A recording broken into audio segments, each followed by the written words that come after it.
This program deals with devil worship and satanic beliefs. It contains explicit scenes and descriptions of violent crimes and rituals. Americans are asking, who attacked our country? You have declared a subliminal jihad against the United States. Can you tell us why? Everything pertaining to what's happening has never come to the surface. The world will never know the true facts of what occurred, my motives. And night fell on a different world. And Iblis is thinking, I should be getting this position, not Adam, and this guy is created from dirt. And how does the army feel about you being head of the temple of Set? And the conspiracy theorists can say what they will, but I want you to give me power over Adam, and I want you to give me soldiers and minions and all of these things. The people had so much to glean and had such a material motive for putting me in a position I'm in. We'll never let the true facts come above board to the world. And I want you to be able to give me the ability to whisper into the hearts of mankind. And who was the grotto leader? Don't remember his name. You don't remember the name of a person who involved you in murder? now these people are in very high positions, yeah.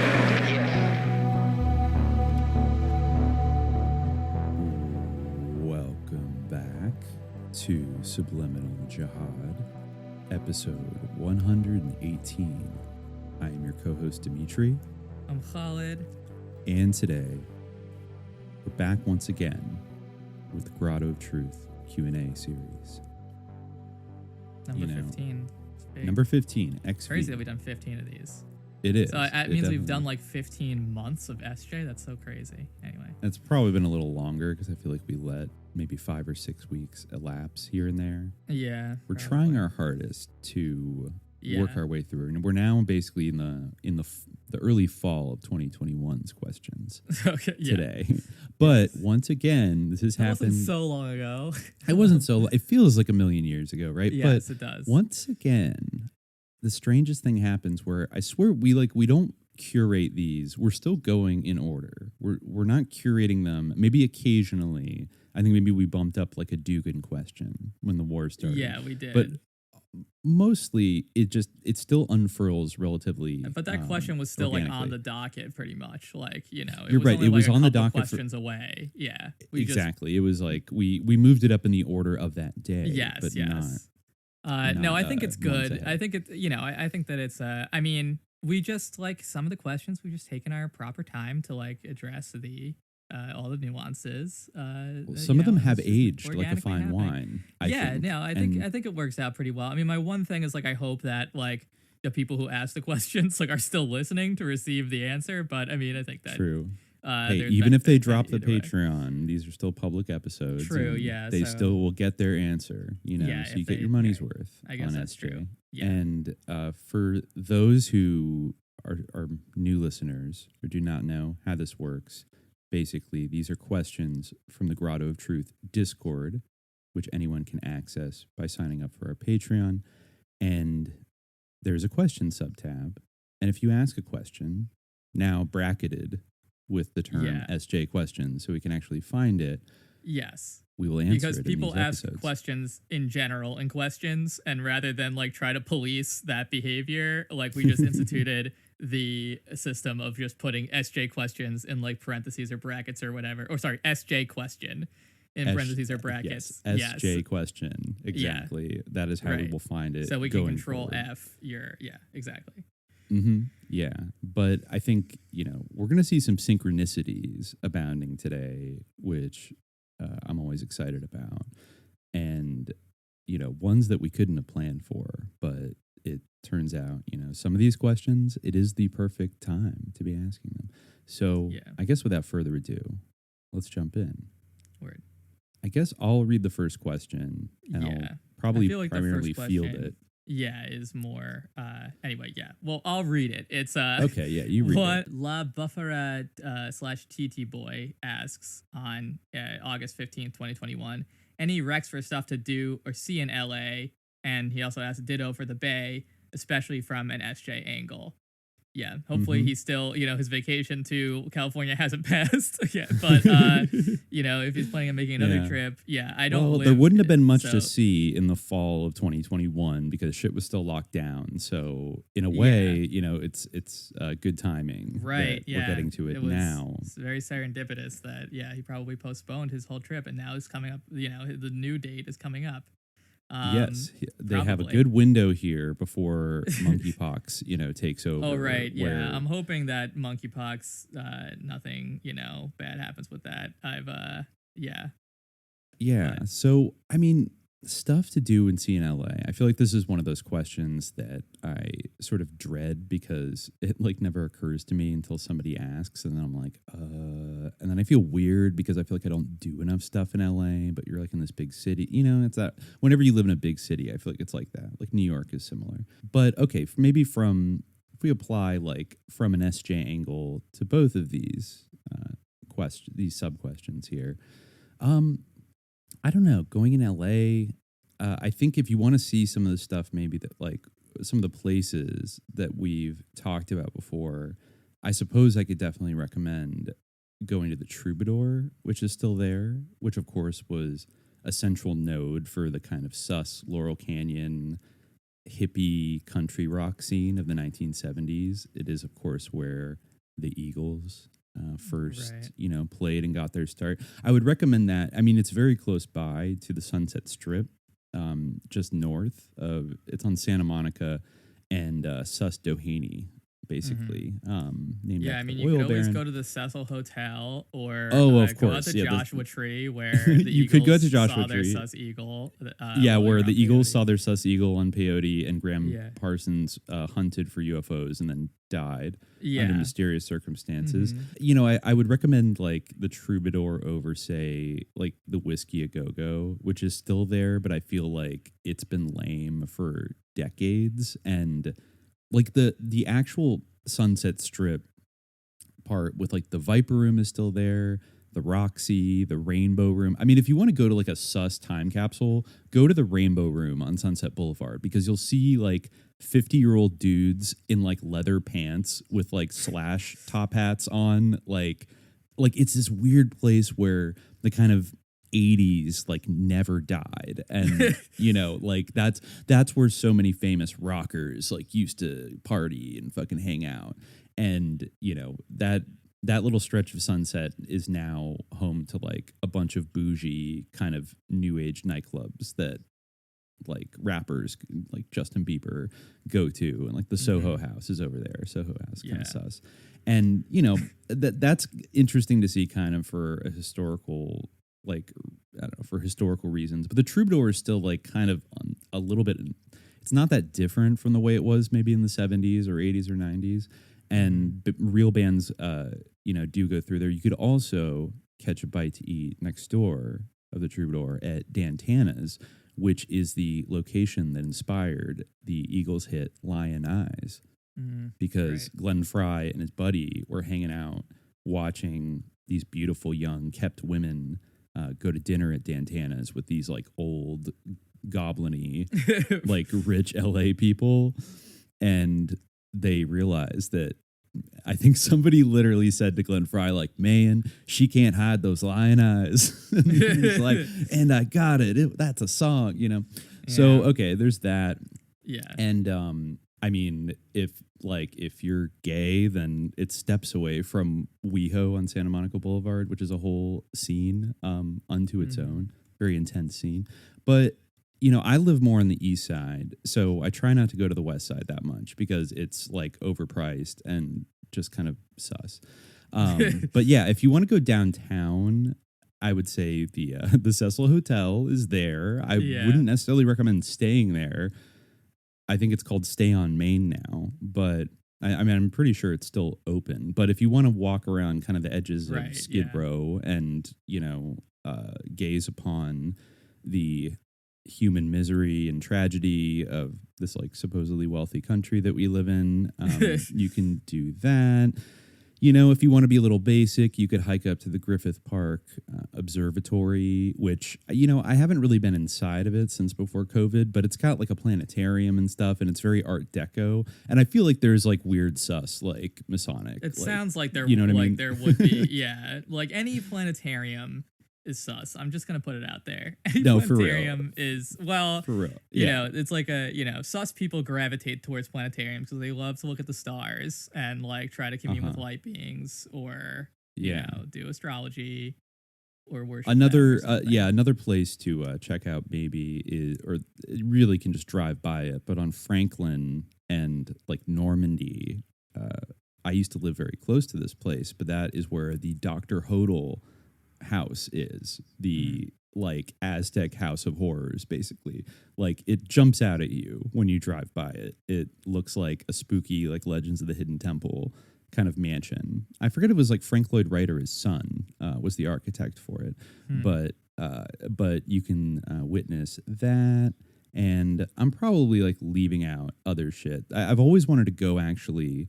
I haven't been there yet, but if you really want to go on like a weird hike, there is a place called Murphy Ranch in the Santa Monica Mountains that is kind of, it's not very well known, and you have to like hike up like a deserted like fire road, like miles to like get to it. And I think some of it has been demolished, but that is where the Manson family kind of hung out for a little while in the late 60s. And before that, what's really interesting is it has kind of like this infrastructure. It's got a big water tank and like some barns and stuff.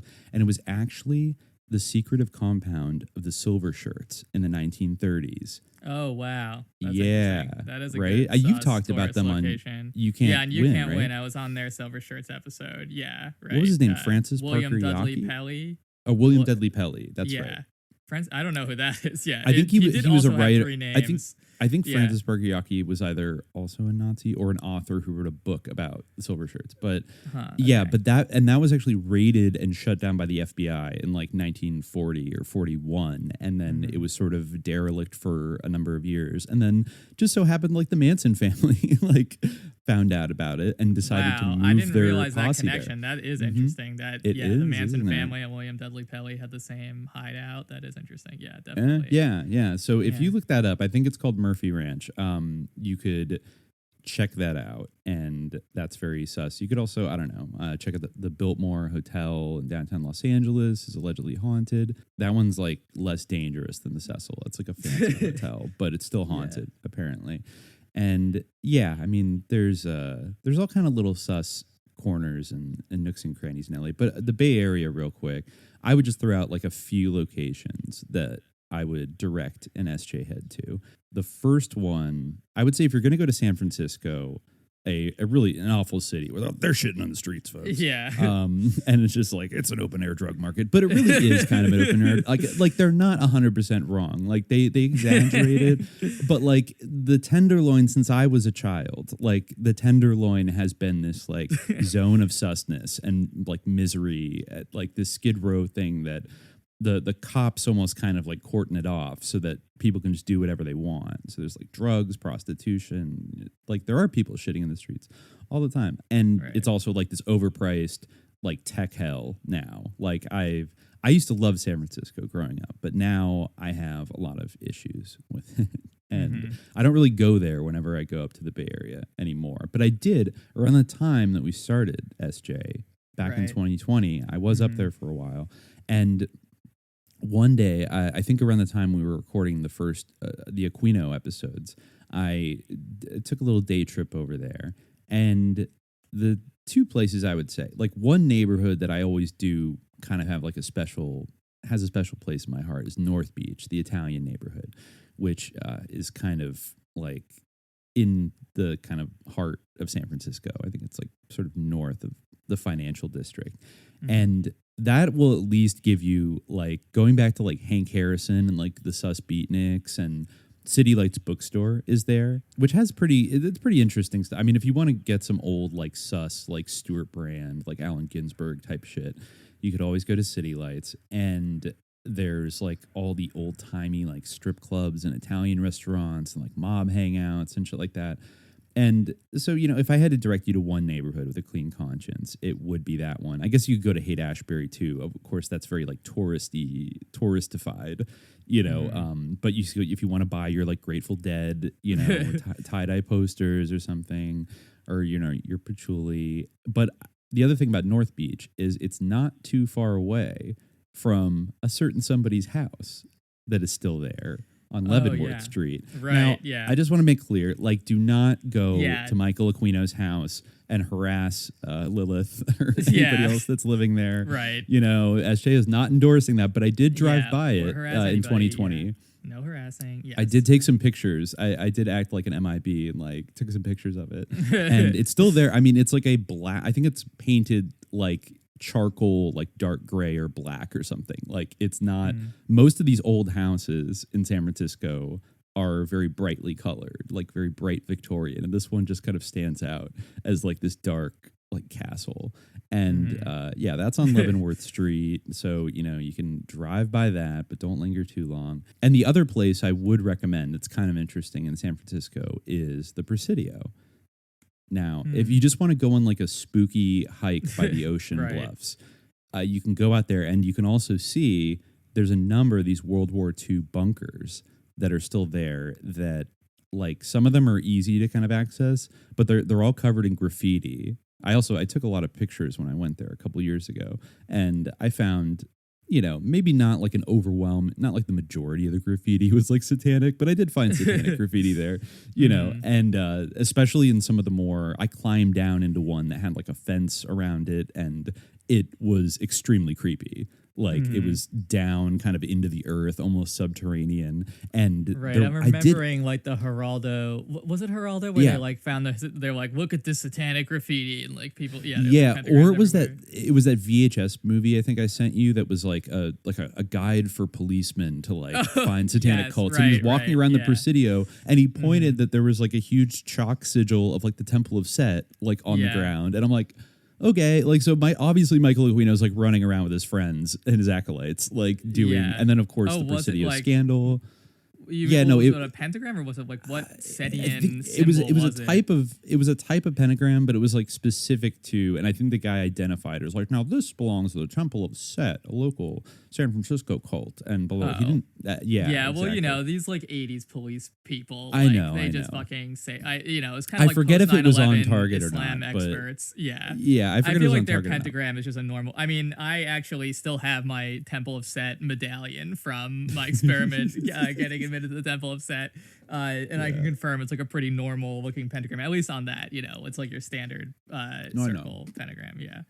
Like inverted with a circle around it. Yeah. Yes. I forget if it had like a trapezoid and like numbers around it or something. Yeah. But the other interesting thing about, so if you go by the ocean, you can walk around and see these spooky bunkers, and like it's always foggy and mysterious at the Presidio. But then if you go to like the main heart of the campus there, I almost forgot, because we just did our Disney episode. I forgot that, the other connection between Aquino and Disney is that Disney ended up buying, or really inheriting, Aquino's former workplace, the Presidio. Right. Because they bought it from George Lucas when they bought him out. Yeah. So now it's like a weird like Disney campus. Like in the heart of it, that used to be a military base and like the home of psyops, instead of Michael Aquino's like a sus like the daycare center that mysteriously burned down on like Walpurgis Nacht or something. Yeah. So you could check that out, and I guess I shouted it out a few episodes ago, but because I feel like slight hesitate, I mean, by all means buy books at City Lights, but if you want the true SJ, like Library of Alexandria, you got to go to Moe's Books in Berkeley on Telegraph Avenue, because they got like 4 stories of like, it feels like it just like this overflow of books from like the university, which is right up the street, and just all the kind of like granola freaks that have like lived in Berkeley over the decades. But like all these books on like mysticism, the occult, like all kinds of, really cheap old novels and stuff. But that's where I got my Ray Alien book. And, I found a book that was like a catalog of like the history of Freemasonry in California. And I bought it because I thought I would find Michael Aquino's grandfather, but then I realized I bought volume 2, which is only Southern California. And I was really pissed. I spent like $25 on it. Damn. But whatever, it's still quite good. Like you can get and like tons of a not insignificant amount of like Marxist and like, communist like literature as well. Though actually, if you really want that type of stuff, you got to go down the street into one of the parking garages. You will find tucked away Revolution Books, which is run by the Revcom Avakian people. That is where I bought like 4 volumes of like Stalin's writings that were like Nice. published in China in like 1974. Word. Yeah, that are actually pretty cool looking and stuff, and then, like some Mao things. But you will be asked to like go to protests if you go in there. That's a problem with interacting with that particular type of Marxist, where they're like, "Hey, like, are you communist? Like, do you want to come to like our thing? Do you want to sign up for like a million things?" Yeah. Yeah, it's really what kind of kept me from being like a full tanky for many years. Was like when I was a teenager, I'd go to Berkeley and I'd like go into Revolution Books, which back then had just a huge portrait of Stalin. Nice. Next to a huge portrait, like it had Lenin, Stalin, and Mao, like these huge portraits and stuff. And I was not like fur-pilled back then, so I was like, "Why do you have Stalin thing?" And whatever. But it was funny. I think when I was in there, that they were hosting a kind of like a conversation gathering kind of event, and there were like 3 or 4 people that had attended, and the guy on the microphone was just like complaining that like more people didn't show up the whole time. And like, he was like openly mad about it. Very typical. I mean, not to say like if you want to, like there's worse things to be than like a like Spartacist type person. Although they're like Trotskyists, right? But yeah, I think so. Yeah. I've run into them before. Yeah, as have I. But I mean, I'm not trying to demean doing that, but it can be like, yeah. Yeah, I mean, Revcom, there's worse things to be than a Revcom and believe in BA, but like, that's a thing for another day. But yeah, those are just a few things I would recommend to keep your eye on if you're out in any of these sus places in California.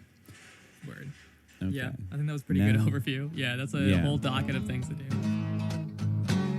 They say this place is evil, but that ain't why I stay. 'Cause I found something that'll never be nothing, and I found it in LA. It was midnight in Topanga. I heard the DJ say, there's a full moon rising. Join me in LA. Join me in LA.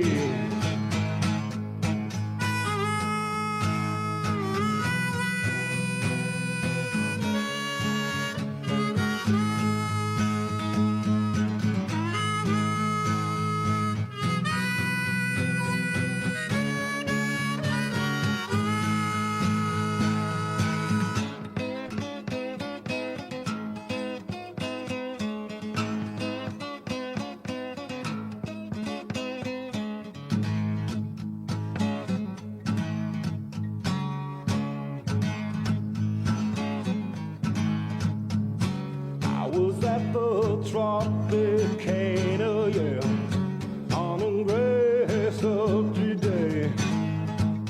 I had to call my baby long distance. I said, join me in LA. Sweet little woman, won't you join me in LA?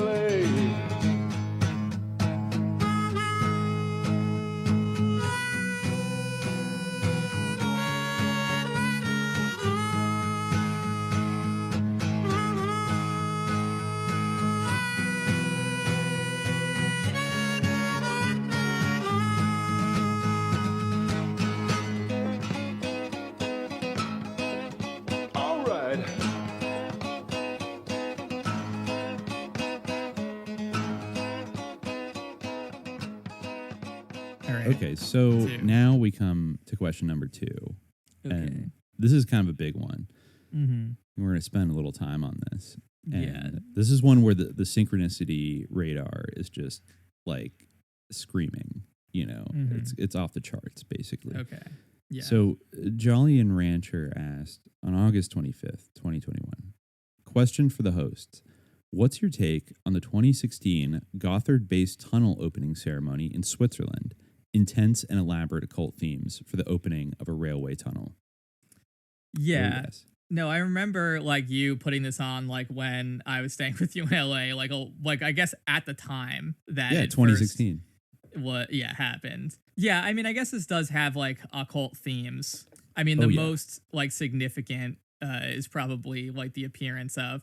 I mean, I want to like qualify it a little bit because I do feel like since it was such a big conspiracy topic, or like it's one of those things where I almost feel like it's almost like Marina Abramovich in a way. Like, are there like, I think actually there are more occultic themes in Marina Abramovich's art, so that's not really a good comparison. Although I don't think that she's like, so uniquely interested in the occult is in terms of like, performance art or modern art in general. Like, I don't think that she's like a standout figure, but it's kind of like when she sort of burst into the popular consciousness around the Pizzagate stuff and the spirit cooking. But that's almost more of an saw it. Yeah, I know. It's more of an indictment of like performance art being satanic. Yeah, like in general, there's a lot than it of is, yes, exactly. Yeah. Well, but I feel like in this case, like there's two things going on. One, I feel like, is that people don't like, people, especially in the United States, like don't have like an appreciation for how like weird European like a theater can be. Because I feel like a lot of these like opening ceremonies are weird as shit. I was just remembering and looking up like relative to this question, the 2004 Athens Olympics opening ceremony, which is also very weird in like somewhat similar ways in a lot of cases. And another thing that I think is weird another thing that I think that contributes to it is kind of like the fact that this is to do with like the Alps. This tunnel like runs under the Alps, right? It's like the world's deepest, longest tunnel. Kind of like a cave. Yeah, right. It's a gateway to hell. Yeah, exactly. It's a cave, and there's like lots of caves, and caves and mountains are like, historically speaking, like throughout all of human history, like big sites for the sort of the numinous or like the maybe the occult, or they're places that ritual activity like gravitates to, and that there's an air of mystery about maybe. So there's a lot of like weird stuff around them, and the Alpine culture, I think, sort of keep like the one of the most prominent aspects of this, although there's many, is that like there's a big role given to like a little goat man who like runs around. Yep. He's like like I'm a goat man, like bleh, and like he's kind of like evil. I will Remind say you that, of anybody? Yeah, I mean, he really is a satanic figure. He's Pan. Because he's basically Pan.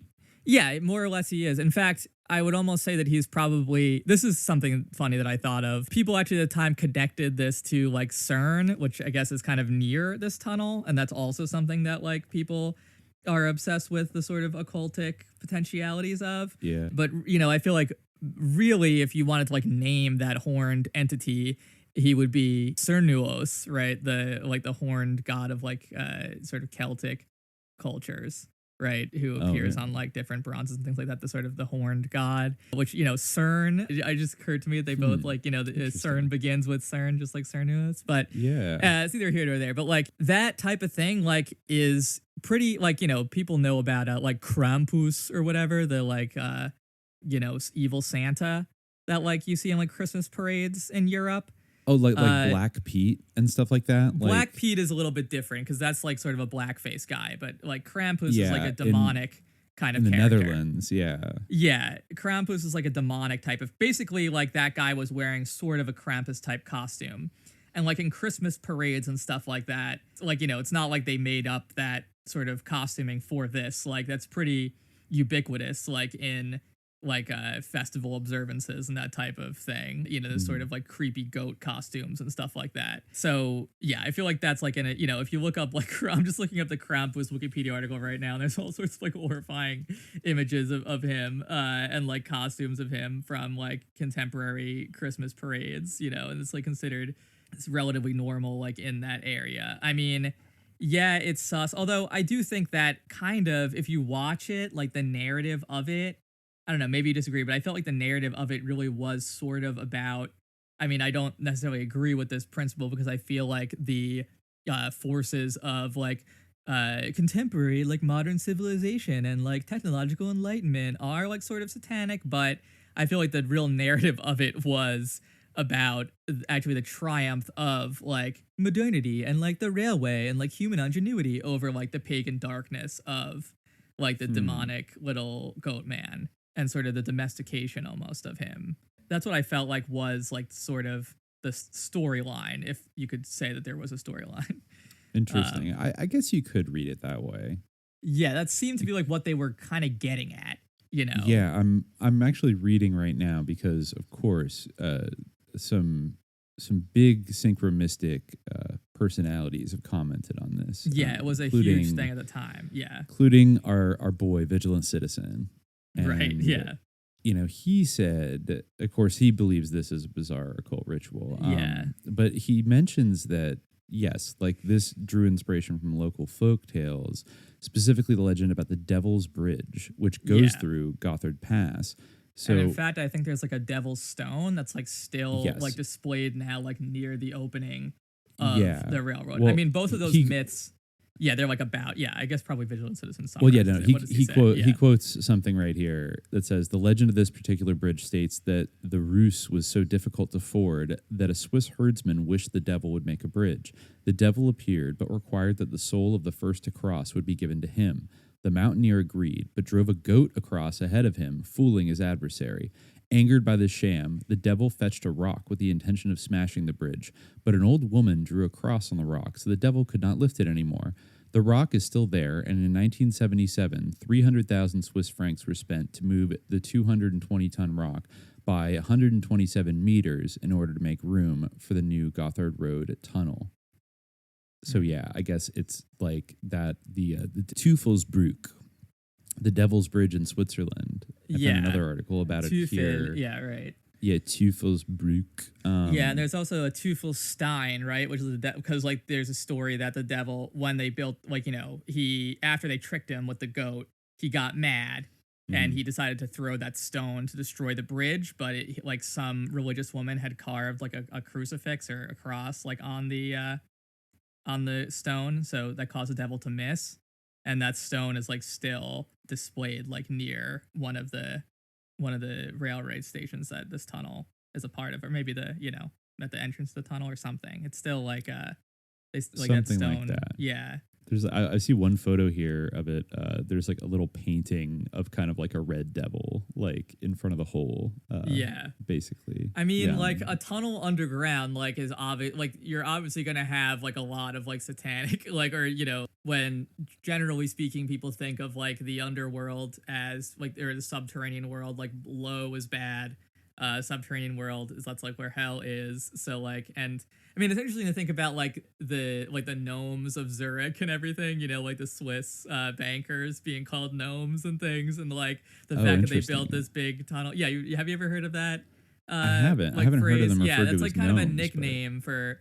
Yeah, they that's sometimes uses a nickname, the gnomes of Zurich. It's a slang term for Swiss bankers, right? Yeah. So it is interesting that like this deep tunnel happened to be like in Switzerland, like in this sort of alpine culture. I did find like an official English like brochure basically about the opening of the tunnel, where they kind of talk a little bit about it. Yeah, they don't necessarily do themselves any favors. They talk about like human sacrifice. So this is what they have to say. So, Sacra del Gottardo, that's the name of it. Sacra del Gottardo is the title of the first part of the supporting artistic program directed by Volker Hesse. The French word sacre can be translated as rite or consecration, calling to mind rituals and ceremonies. Yeah, yes. The ceremony for the project of the century, the Gotthard Base Tunnel, calls for grand gestures, fulfilling pathos, holy earnestness. The word sacre also has other associations, such as sacrifice or sacred. This is the case for Igor Stravinsky's world-famous ballet, Le Sacre du Printemps, or Rites of Spring, which we were just talking about, like, being in Fantasia and everything. And we talked about, the reception of that at the time. People were kind of freaked out in the same way that they were by this, but even more so. Like, people rioted at, like, how outrageous it was, which, as they note, which is about a ritual human sacrifice, archaic, wild, and cruel. So yeah, they compared the vibe they were going for to like the rites of spring, and particularly the aspect of it being a human sacrifice. So not really surprising that people took it the way they did. But tunnels are are impressive witnesses of human ingenuity and collective performance, but also of curses and ordeals. The tunnels constructed in the Alps in the 19th century were linked to destruction and human drudgery. Many workers paid with their lives for penetrating the interior of the mountains. It's like a human sacrifice. Today's tunnels continue to show how dangerous it is for humans to battle with enormous masses of stone. The tunnel builders know about the unpredictability of nature and the recklessness of their activity. It's interesting to call, like, building this tunnel reckless. Like, I feel like this translation could use some work. I don't know, maybe that's not the intent that they meant, to say like it was reckless to build this, like now we're celebrating it. But anyway, the artistic staging is based on the two meanings of the word sacre. Indeed, beside the huge modern machines that eat away at the rock, the little lamp continues to burn at the feet of the statue of Saint Barbara, patron saint of miners. And then they actually talk about the mountain spirits.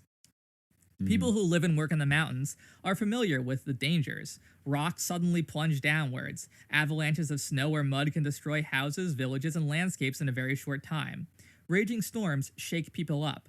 The artistic staging displays how the Alpine culture reflects the experience of being at the mercy of nature. It banishes the threats and terrors of the outside world into its own interior. Tales are told of evil mountain goblins. Pictures are painted of demons and spooky beings. Eerie sounds and rhythms are created. Fervently, out of a deep melancholic soul, the sustained notes of the yodelers from the staging resound through hills and valleys. That was a funny part where they have like the yodeling guy sort of like leading a man in a goat costume around. Yeah. Art celebrates the beauty of the alpine glow, the night sky in the mountains, the yearning for security in the village community. So yeah, you can see how they were like going for it. And then their third part is to talk about exuberance and joy. And this is kind of like, in the third part, the very first trains are approaching their destination. The spirits are fading away or becoming comical creatures, which I thought was interesting because, yeah, you kind of do see that happen where, like, at first the goat man is, like, a very threatening presence and he's, like, just straight up, like, deliberately sort of freaky or scary. I even saw, like, a reel that the guy who designed the video art for the thing put together. And some of the keywords he highlighted were like demonic, melancholy, like, and it's just like, all right, yeah. Honestly, it has a very upsetting vibe. Yeah. People can still find it. Now that Ruptly has been banned off YouTube, it's a little more rare, but you can dig up the entire performance. It's very upsetting. And like, yeah, there are some definitely weird parts. Like the weirdest part to me was not even the goat necessarily, but the part like, because I could understand like what the idea behind the goat was, whereas I did not understand what the reason for like the orgy part was. Like that was weird to me. Where like that comes in like the first act. It's like the second thing that comes out. They have like these kind of like floats sort of coming down the tracks, and like the first one is just like these marching like workers, kind of just like plodding along like robotically. And then, like, yeah, the very next thing that comes out is a float with a bunch of, like, people in underwear, like, having... kind of wrestling? Yeah. But like, erotically wrestling, yeah. And there's one of the standouts in terms of the commentary on the event was, like, the baby-headed angel. Like, it's a topless woman with wings and, like, a papier-mâché giant baby head. Yeah. And it's, like, floating around, like, over this, like, weird orgy. Like, I don't understand, like, what the relevance of the orgy is. Like, that was, like, the thing was, like, why did this have to happen? I mean, maybe it's, like, human beings reproduce. Like, that's part of culture. But, I don't know. Like, kind of a stretch. Like, don't necessarily need that part. And it's still interspersed because it happens multiple times throughout the production, the kind of the death of various workers, basically. Yes, right. Like it happens first with some of the workers that are like climbing on these like chains and they're kind of acrobatically like falling and dying. And then like the topless baby angel is like hovering around them almost like to scoop up their souls or something like that. Yeah, I guess then it happens like, later again outside too.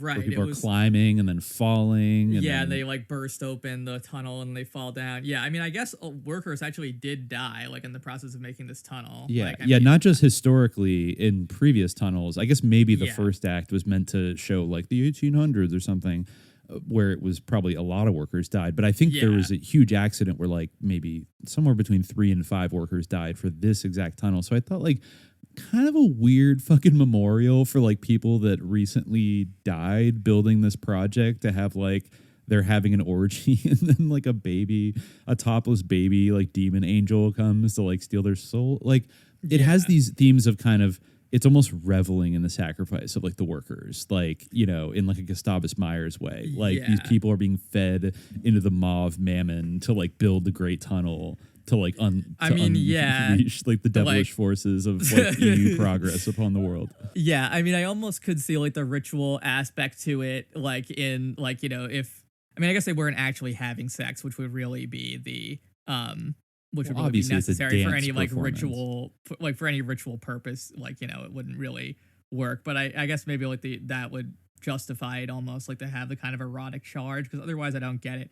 There was a weird, like, actually, speaking of the Athens opening ceremony, there was a similar thing in that, really, where they had kind of one of the main characters is sort of this angel baby, which is, I guess, Eros or Cupid, is like a blue baby who's like floating over everything. Like, it's also very weird, you know, like, and there is like a scene of like two lovers like making out and everything, and it like doesn't seem like super relevant to like Greek. I mean, all cultures have people who like love each other and like have sex. It's a pretty universal, you know, feature of humanity. But I don't know why it has to be like you know, emphasized. Like, not that, I mean, this was much more like you know, pornographic almost. Not that it really was, but like it was more so than the Athens one, which was kind of just like your sort of very usually I think heterosexual love scene. They tone it down a little bit for the Olympics, you know, because they're going for a global audience. But this feels like by Europeans for Europeans. Yeah, this was, you know, but honestly, I will say, like, this isn't so different from like lots of like popular plays in Russia in terms of like the weird like iconography and stuff like that. You know, like, yeah, I mean, I know, but it's the like fact sus, that but it's the fact that like Angela Merkel is there, like the Swiss president, all these powerful ass people are there to watch the opening of like this huge infrastructure project, and like the celebration of it is like something that would give like Alex Jones a fucking conniption, and like did give Alex Jones. They were definitely folks like they were at the end it just looks like a like Alex Jones's like deadhead nightmare of like, I'm a liberal. Yeah, exactly. People like, running around like pan. Yeah, they were like big people like who came out with, or like people with like big heads of like what I assume are like Swedish like politicians or public figures. Like, it was so funny. Yeah, it's so fucking weird. And and then of course also the video screen where people are like climbing up and then falling off and dying, which eventually turns into like a spiral of fucking eyeballs that in the middle of it are like, I noticed it was in a hexagonal patterns. Like they're Saturn they're worshiping Saturn, folks. Yeah, but I mean that's very creepy. And then like the dancers like turning into like scabbards as like a video projection of Pan just like looking evil and like screaming at you.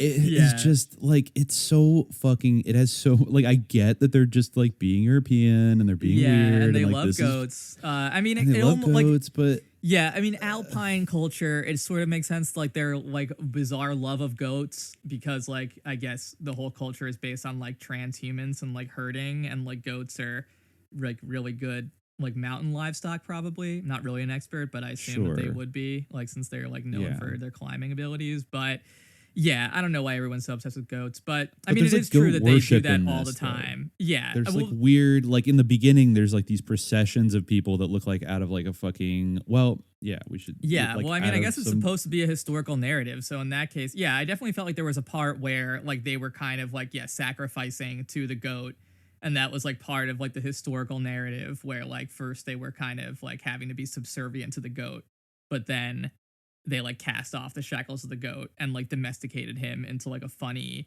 you know, comical Christmas character. Yeah, exactly. Like a seemingly Harlequin. Domesticated him. Yeah, exactly. Yeah. Yeah. But you know, the other thing, we both watched part of a live stream. This is a big synchronicity alert just in terms of weirdness, because later on in this list of questions, somebody asked us about the Secret Sun. And so last night, I just looked up Secret Sun, you know, to check in on that blog. I've read it a little bit over the years, not a huge expert, but I think the most recent post he had was about the Gothard Tunnel opening, and was like, hey, check out this live stream I did months ago talking about all the symbolism and stuff. So that was a little weird. But you know, he made some interesting observations, and now he, like Vigilant Citizen, is very like this is a ritual pill, basically. But sure, yes, he does point out some interesting. First of all, he points out that there are a lot of things in the production that mirror very closely like various things that have been in Kenneth Anger's films. Okay, but this is something that I did have an issue with. I did think that he had a good point, or like a good potentially like valid insight, which is the identification that he made between the angel baby and Eros. Like as I mentioned, that was in the Athens thing, and it does like almost seem kind of like Eros, because it does appear like in a sort of sexual context, and like it does, like you said, also seem to have like a psychopompic role sort of too, but you know, maybe it's got like a Mercury aspect which almost would sort of fit. But so I think that there might be something to that. I mean, it could also just be like a weird looking cherub, but like, you know, not if you wanted to give them benefit of the doubt, which like we usually don't. But I did think that, you know, he pointed out like the eye thing. He was saying like, this is straight to Kenneth Anger, and like, you know, I mean, we say like tendentious things on SJ all the time, so I'm not like really taking issue with this. But I feel like, I mean, what about like Metropolis, the famous? I was just going to bring up Metropolis, because I was like, rewatching Metropolis recently, and that absolutely has like that's probably the first appearance. That's where of Kenneth the creepy, Anger probably stole it from. You know? Probably, honestly. And you know, he brings. I mean, up, not to say that Metropolis isn't kind of sus too. I feel like that. I mean, Metropolis has like literally. If anybody looks on our Instagram, I think on the Jason Horsley app, I posted some like clips from it, and like when they're activating like the bio robot, there's a huge inverted pentagram over her. Like, there's almost some very explicitly like satanic things. Yeah, a lot of those German expressionist movies have like occult things. Actually, like, you know, I feel like we should at one point talk about like Nosferatu and how like. One of the guys who worked on that was actually like an occultist, and like he designed like some of the occult symbols that you see in certain points in the film Nosferatu. There's all sorts of like weird occultic links with German expressionism, but I also feel like in particular Fritz Lang was like obsessed with like eyes, probably because he didn't have one of his eyes. Really? Yeah, he lost one of his eyes maybe in a war. World War I, maybe? He was wounded 4 times and lost sight in his right eye. Yeah, in World War I. Well, he was in the Austrian army fighting in Russia and Romania. But yeah, because he made that movie, The Thousand Eyes of Dr. Mabuse. Dr. Mabuse is an interesting. Yeah, it is. I mean, this is a bit of a digression, but I mean, it's like Germanic, you know, Swiss, etc. Same universe. Well, you know, Also, one of the other things that Secret Son brought up that I thought was just interesting. I don't know really what to make of it, but I certainly noticed it when I rewatched the performance, that the Pan figure, the bearded man with like an animal head on, like a taxidermied, you know, like a goat head on, that is running around screaming at the top of his lungs and just being a wacky maniac, looks a lot like the fucking Q shaman from January 6th. Oh no, I had the same thought. I didn't actually see that part. I think I missed that part of his live stream, but he points out something that I've kind of, I think, brought up somewhere before, that basically if you look at what was the date of this performance, it was June 1st, 2016. Mm-hmm. Now in Europe, you know, they reverse the numbers, right? They say the day first. So actually in Germany and Switzerland, it was 1/6. And then on 1/6 in America, just like how I think it was Dave Emery maybe that pointed out before that 9/11, you know, in Europe would be 11/9, the date of the beer hall putsch. No. No. Yeah, exactly. Yes. Well, I mean, I think that is interesting. I also I don't know if that's I don't know if it's like they're planning all of this stuff, folks. Well, but I almost think that it's not. Well, this is part of like a larger matrix, if you will, of like, not in the sense of like the movie, you know, matrix in terms of like a web of associations, which is that like the sort of association of like horned figures with like revelry and carnival, which I feel like is both those things are expressions of. Like probably the reason why that fool was wearing that quote unquote shaman outfit is because like, and I mean, it's appropriate. He was probably going for a Viking thing, but no, I think he might have been going for a shaman thing, because I think we did talk about before, like the shaman, the sorcerer. I called it the shaman but it is probably a depiction of a shaman.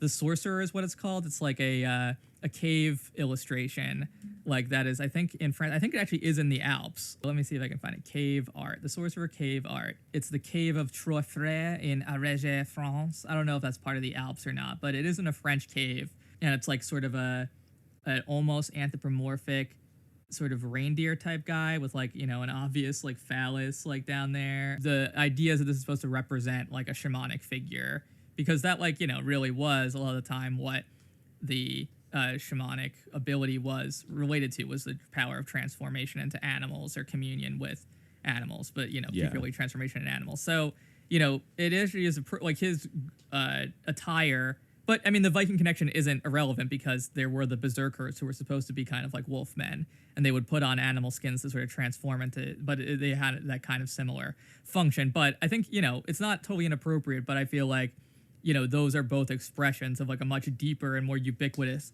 thing than like those two things are particularly corresponding. They're drawing on the same like deeper well of symbolism. No, for sure. Yeah. I could see that. Yeah. Well, that's so what, you know, I don't know. That's my take. Yeah. The last thing I'll bring up, if you check the workflowy, I added a link right now because we didn't talk at all. I feel like this is one of the pitfalls of a kind of a conspiracy event like this, is that, you know, people don't talk about like, well, who made this shit? Like whose vision was this, curious, right? Like who this director guy was. Yeah. It was this individual, a German individual, Volker. I assume his name is pronounced Hesse. Yeah, Hesse. it seems like it. Right. Volker Hesse. And, you know, he has a Wikipedia, so he's like a known guy. Yeah. And, you know, some conspiracy he seems forums, like what you would expect, like a like weird European like theater director. Click on the link I, you know, added. Oh, I know you don't like playing. I know you don't like playing this game, but look at this motherfucker. Where is it, at the very bottom? No, at the top. Oh, I see. This is about Aquino eyebrows. Just look at the eyebrows. Yeah, I definitely do see it. I mean, I know he's got big ass Aquino eyebrows. Yes, he does. I mean, will repeat my, you know, standard idea that I think that some people's eyebrows do that, like with age. I mean, obviously Aquino like deliberately sort of sculpted himself like that, although he claimed they did that his whole life. I don't know how true that is. But, you know, especially with age, like your eyebrow regulation hormones can like go out of whack, I think. Yeah, I've seen random people with it. All right. I mean, this guy kind of does look directs like a fucking satanic like weird fucking pan ritual, has pointy ass eyebrows. Like, I'm sorry. Yeah, I mean, all right. I'm not saying everybody with pointy eyebrows is like sus automatically, but if you're already sus, I'm just saying then you have pointy eyebrows. I'm just saying for the case of, you know, just to note. I'm not saying that maybe he's not flying this deliberately as a satanic eyebrow flag to signal other Aquino eyebrow having Satanists. Just saying, he looks like a it's guy that'd be a possible. big Kenneth Anger fan. He looks like he would be. Yeah, he definitely could be. Also, in fact, yeah. Sorry, the other thing I just wanted to mention is I wanted to look up like into his background, and unfortunately, like getting information on his father is very difficult because his father's name was Rudolf Hesse with an E. And of course, every conspiracy forum I found talking about the Gotthard Tunnel thing was like, he's the son of Rudolf Hess. Oh my God, I Googled him and like he was a Nazi who got captured and like blah, blah, blah. And it's like, you fucking idiots. Like there's an E at the end of it. And like, if he's his son, like look up Rudolf Hess's Wikipedia.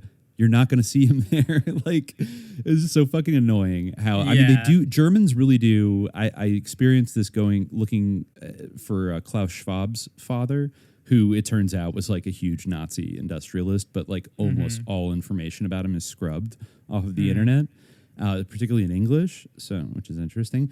But it does note on his Wikipedia that Volker Hesse's father was an opera director in Germany, you know, and I think like he was also born in 1944. So I don't know how old his father was, but it would seem reasonable to me that perhaps like his father was involved in making Nazi operas. Yeah, it's entirely plausible. In fact, you know, someone who wrote like the Nazis were big Wagner fans, and like that performance is very Wagnerian. In fact, according to Wikipedia, Volker Hesse's doctoral dissertation was on this guy, Bernhard Diebold. Oh, Diebold, yeah. Yeah, born Bernhard Ludwig Dreyfus, I guess, who was, I guess, Jewish. He came from a well-established Zurich family. But the Diebold's are a big European family. Yes, but at first, I guess he was actually a porter of Goebbels' policies and wrote in support of them in 1933. But he was eventually served with a work ban, and he went back to Zurich. But I don't know. I mean, he was someone who wrote. I don't know too much about his criticism, but I guess he also was interested in Wagner. So maybe there's some connection there. Zito Hitlerite. Yeah. Yeah, so I don't know. It's hard to find more information about him except that he is not like Nazi leader Rudolf Hess's son, but you just got to keep an eye out sometimes for these Germans, especially with Merkel there and the kind of vibes of like the EU being like what the Third Reich always wanted, but like more sneakily this time and like without literally doing a genocide, you know? Yes. And it really, I think that it's an interesting historical kind of time capsule because I remember that time very well. In the summer of 2016, we were actually dealing with like a rash of mass shootings around the time because wasn't that like the Pulse shooting and then that weird guy in Dallas that was like right around Dealey Plaza and they blew him up with a drone robot and then was that around the same time? Was that when Beto Trump was winning the nomination? What the fuck was that shooting? It was one of those like it was. I think that was like the Micah X Johnson guy who was like kind of a black identity extremist, you know. Oh right, yes, black identity extremism, like a well trotted like secondary profile for like a mass shooter now is like if they're black, like they were definitely a hotep. If they're white, they're a Nazi. If they're Hispanic or Latino, they just like got psyop by playing Call of Duty and watching Elsagate videos and decided to go to a school. And there was just a lot of crazy, like pandemonium going on. And then this like sus fucking tunnel opening happens. And everyone's just like, what is going on in the EU right now? Like, where is this all going with like this amazing liberal utopia that is kind of low key, like dominated by Germany? You know, and like, why are they just like trying to summon Pan? And I don't know. And now I don't know if they would do a ritual like this today. Might be too unpopular, or they might feel like they need to hide a little bit more. But I don't know. I could see something like that happening again, especially it's very rare that there's something like as significant as this, I guess. This is like a pretty big deal in Switzerland to the opening of this tunnel. But I feel like, I mean, again, like stuff that kind of happens like every year. Like they have like weird like Pan figures. Like look up like the Demons of the Alps or something, I think that there's something that the photographer... Demons of the Alps. I want to say that's what it was called. Yeah, if you look up like Demons of the Alps, you can find like various images of like these weird outfits that people put on. I'm trying to think of what the name of the goddess is. The Prechin or something. Oh wow, I see. Like yeah, this is very sus. This is really sus. What the fuck? Yeah, and that's like kind of like normal like Krampus. Christmas attire. Yeah, like that like they do like weird parades like that like every. I mean, I guess we kind of do legendary here too, like Christmas during Halloween. Demons. What the fuck? You've never like, heard of this demon before? I feel like this is like a meme no. online. No, I've never heard of the Krampus. You've never heard of Krampus. No. Well, yeah. I mean, one day we need to do my episode concept for the original Christmas, the very first SJ Christmas, when I was like, we should do Sus Santa. And one day we have to do Sus Santa. You're right. But, no, there could be something to it here. Yeah. Wow. It's very mystical. There's another, space. like, if you look up Perchta is what I think, or Birchta. Sometimes, in English maybe glossed as Bertha, which is a goddess in Alpine paganism. This is all according to Wikipedia, and the article may need to be rewritten to comply with the quality standards. So, but this is generally like just this is a goddess from the Alps. You can see like a really demonic looking mask that's used to commemorate this figure in sort of festivals surrounding her. The people dress up like in beautiful normal costumes, but also like in ugly costumes. Oh my In God. the 16th century, Jesus. the Perchten took two forms. Some are beautiful and bright, known as a Schoonperchten, beautiful Perchten. These come during the 12 nights and festivals to bring luck and wealth to people. The other form is the Schiachperchten. I don't know if I'm saying that right, but whatever. The ugly Perchten, who have fangs, tusks, and horse tails and are used to drive out demons and ghosts. Men dressed as the ugly person during the 16th century went from house to house driving out bad spirits.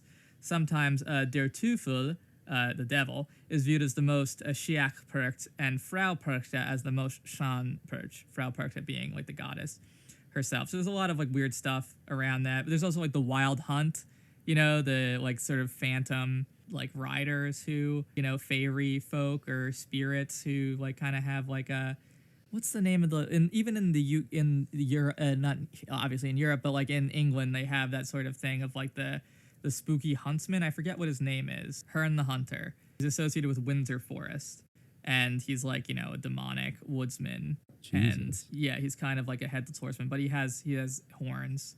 So like these horned like, you know, goblins are like pretty culturally ubiquitous, and where they do have, you know, the same way that like people, like you said, people find it very odd that like in the Netherlands it's normal for Santa to have like a like little blackface servant with him. Yeah. Also, like Christmas, the way that it's celebrated and various other holidays are celebrated, does a lot of the time involve like these weird like mummers type festivals where people look like, you know, like wear very fucking weird Pan-esque costumes.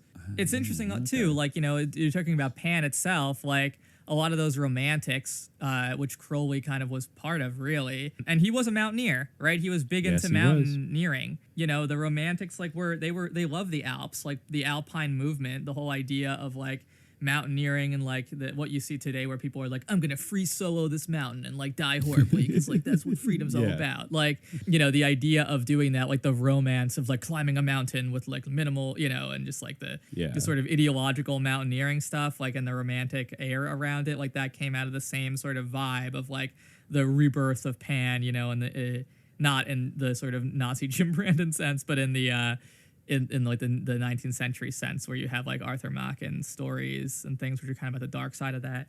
But yeah. Anyway, I did appreciate that Secret Son brought up Jim Brandon and you know his Nazi like Return of Pan thing, especially. Yeah, I mean, well, there I are feel some like he did clarify that synchronicities he was a between Hellier. Nazi. He was sort of recommending the book a little bit, like, you know, he didn't like clarify that like, you know, like literally it would be impossible. Not that I didn't watch the whole thing, so maybe he did, but the way that he brought it up, I thought was just saying like, you know, this is a good reference for understanding Pan, which like it's not useless, but like there's many like better things to turn to. I feel like that are just as constructive, that aren't written by like pretty much the most Nazi you could be like as an American. Yeah. But I think, you know, I think it only underscores, it validates what we were saying in our Goblins episode about, you know, why you shouldn't summon Pan out of like a huge cave, you know, basically. True. But I mean, maybe they were on to something in like a bad way. You know, I think, like, yeah. They should have gone to For sure. Switzerland and then, you know, they would have gotten to meet Pan / the Q shaman. Yeah, they would have. I mean, they would definitely be down to, that would probably be Hellier, like season 7 is like going to like some sus cave in Europe to meet all the goblins that exist there, because they probably have like, you know, way more. All right, we're here live at Vevelsburg Castle to do this ritual. Dana is gonna raise a dagger and it could happen, and then he would like act surprised that like it's like he would apologize. He'd be like, we didn't realize that Heinrich Himmler was bad or something. I don't know, but it's weird to like worship Pan, but people still do it. I mean, I don't think that like it's complicated in a way, because I don't think like depicting the devil is necessarily bad. It's, I like, would agree. More about intent, like, you know, I mean, like medieval Christians, probably there were some who were like opposed to this, but like they would do like liturgical dramas where there would be depictions of hell and of demons and things like that, people taking on these guises, and Oh yeah, we are not anti depictions of horror, in terms of art. Not But for me, it comes down to I think it's quite thorny and deals with it comes down to intent and the end kind of result of the point you're trying to get across. It's not so much about representing the thing itself. Intent and carefulness, intent and care. Because this is so vague. Not having a negative intention. They could have put a little more of a finer point on the conquering the devil kind of theme, because I see if you really read into it, you can kind of see it there.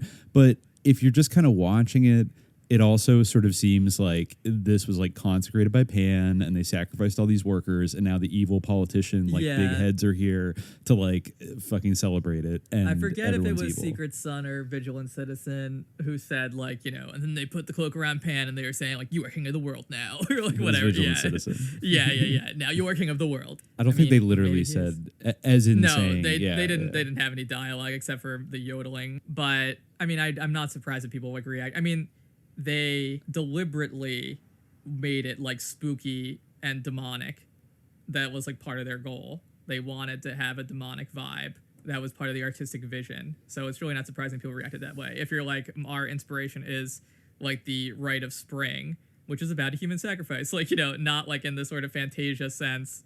That's us as well, the whole dinosaur sequence, kind of the digression there. But if you're deliberately taking inspiration from that and the element of human sacrifice for your tunnel opening, and in a way which involved people dying to exactly build humans it. were sacrificed in order for the tunnel to to come into being.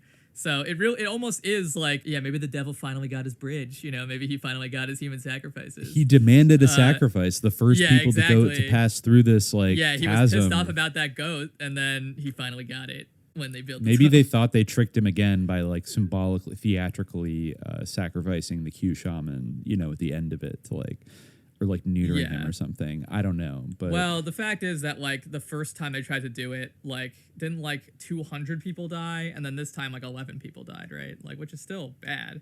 Still pretty bad, and I don't know if I would like to see my loved ones memorialized thus with the evil angel, sexy angel baby with its mouth wide open, hovering over them to steal their soul. Yeah, I feel you shouldn't. Yeah, you should have to get permission from the families of the deceased if you're gonna represent them being taken up away by that entity. Maybe they were fine with it because they're weird Swiss people, but I don't know. Maybe they were. I find it hard to believe.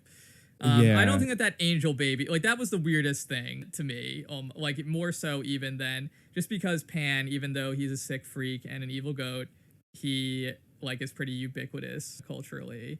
So that the angel baby's more mysterious. I guess angels are also, but not necessarily in that sort of form. That was kind of a mix between an angel and a gray or something. A topless, sexy angel gray. Yeah.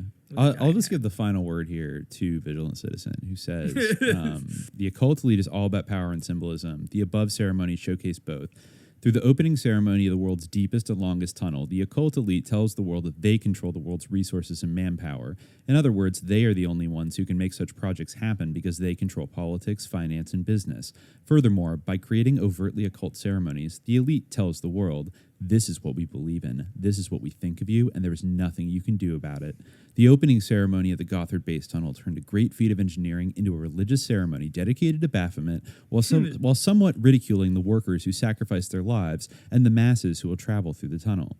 Then Europe's most powerful people stood up and gave a standing ovation to this ceremony dedicated to the true ruler of the occult elite. I kind of actually think that aspects of that are true. I think that this part is true, that through the opening ceremony of the world's deepest and longest tunnel, the occult elite tells the world they control the world's resources and manpower.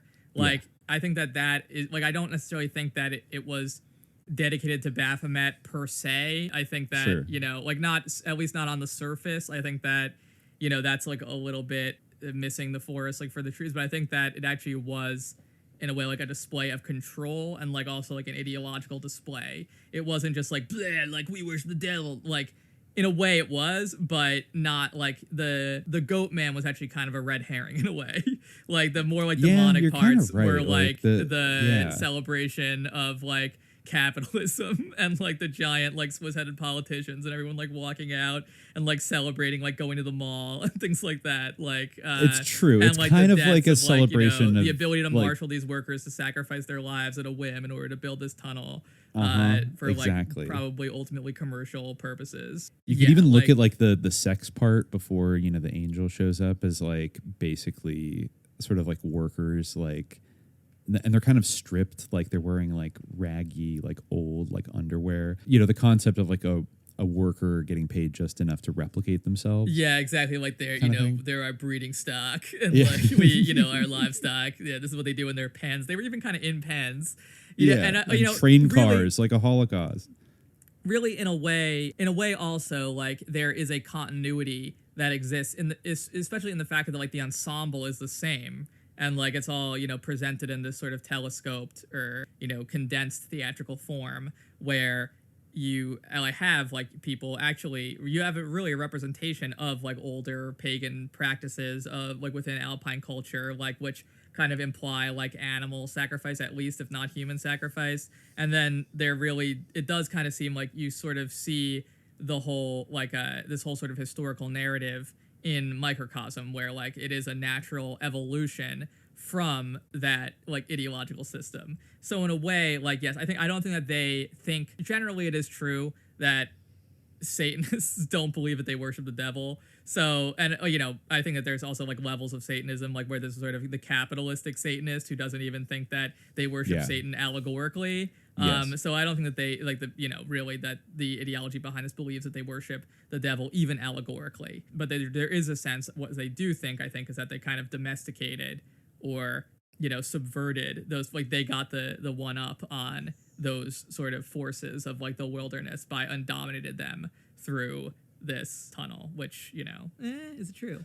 That is true, kind of like maybe for some super wealthy elite type people that it's not so much. I mean, I definitely think maybe some of them are like consciously like satanic, I think that's or something probably, like that. Yeah, definitely. Some. But I think that type of like capitalistic mindset you're talking about is almost like, I feel like a huge focus of it is dominating nature, and to the extent that like Pan or anybody like that represents a kind of like spiritual force of like the natural world that you want to subjugate, like it's still ultimately kind of a satanic thing, like a belief system. He's like a familiar or like a partner in a way. And I mean, there's different trends in terms of like how people interact with Pan. Like, there's a whole like romantic like bullshit etymological idea of like Pan is all or whatever, which is like Pan is Pan. Like you can't really get away with it. I don't understand like why.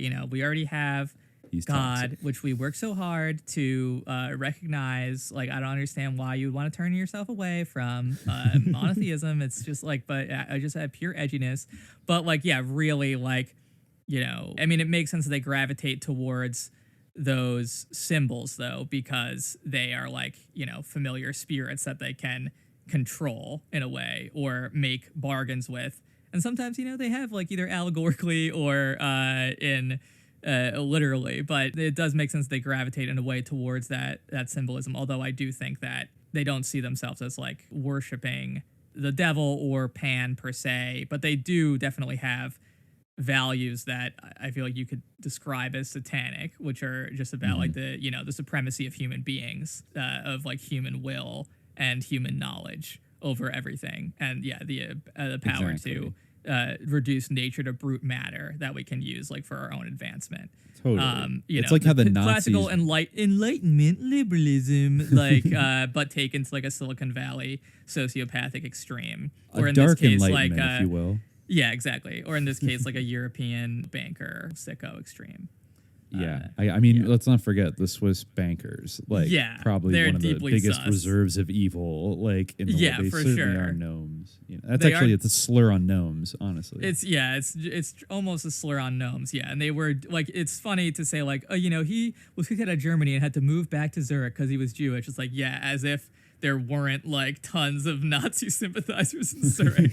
Like, yeah, well, if you move to Zurich, then you're not a Nazi. Unfortunately, that is not the case. Yeah, I think that even wasn't Klaus Schwab's father also Zurich based. Yes, I think like he was. I think he was in financier. Zurich, and his father's company was Escher Weiss, and they eventually became like really big like turbine manufacturers for like hydroelectric dams and shit. But they were huge military contractors. I think I found evidence that Escher Weiss was like given an award by the Nazi government as like a model National Socialist company. And they were they used concentration camp labor as well during the war. At least a few hundred concentration camp victims were used as slave labor, though that was just at one plant. So there could have been more. And they were like an integral part of the military industrial complex of Nazi Germany. And it's really hard to find information about Schwab's father, like beyond that. But yeah, he was basically Swiss German, and had plenty of connections to the Nazis. So looking ahead here, I actually feel like we might like come back to kind of the ambiguity of like the pan symbol as like a heart, like a clown figure, and also when we get to if we do get to this Joker related question. But wait, I just realized that another synchronicity is that Davos is going on this week, and I think it's in Zurich this time. Oh, it's wow. not for like security reasons or something. It's not in Davos. It's in Zurich. So I mean, getting all the billionaires in the world together in those Alps. Yeah, to meet with the gnomes. They have to meet with the gnomes to get their marching orders. Pan himself will probably make an appearance. He probably will. Like, excuse me, Lord Pan. Everyone has to dress up in like the dark Rael like space outfit and go down into the tunnel. God. History at a turning point, I guess, is the theme of Davos this year. Is that not always a theme of Davos? Turning like a wheel, like a swastika, I guess. That's their turning point.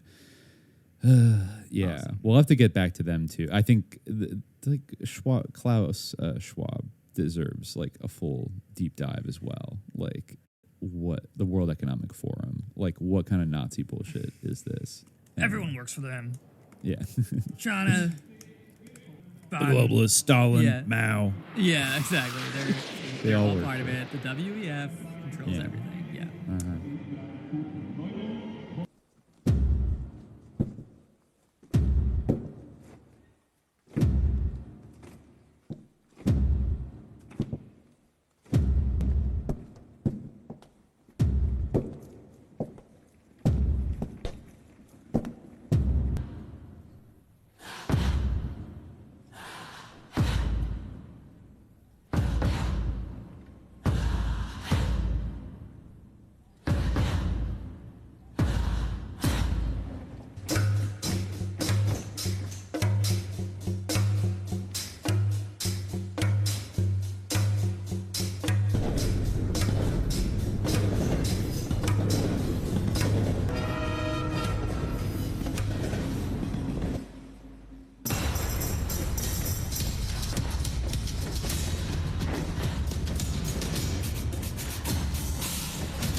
question?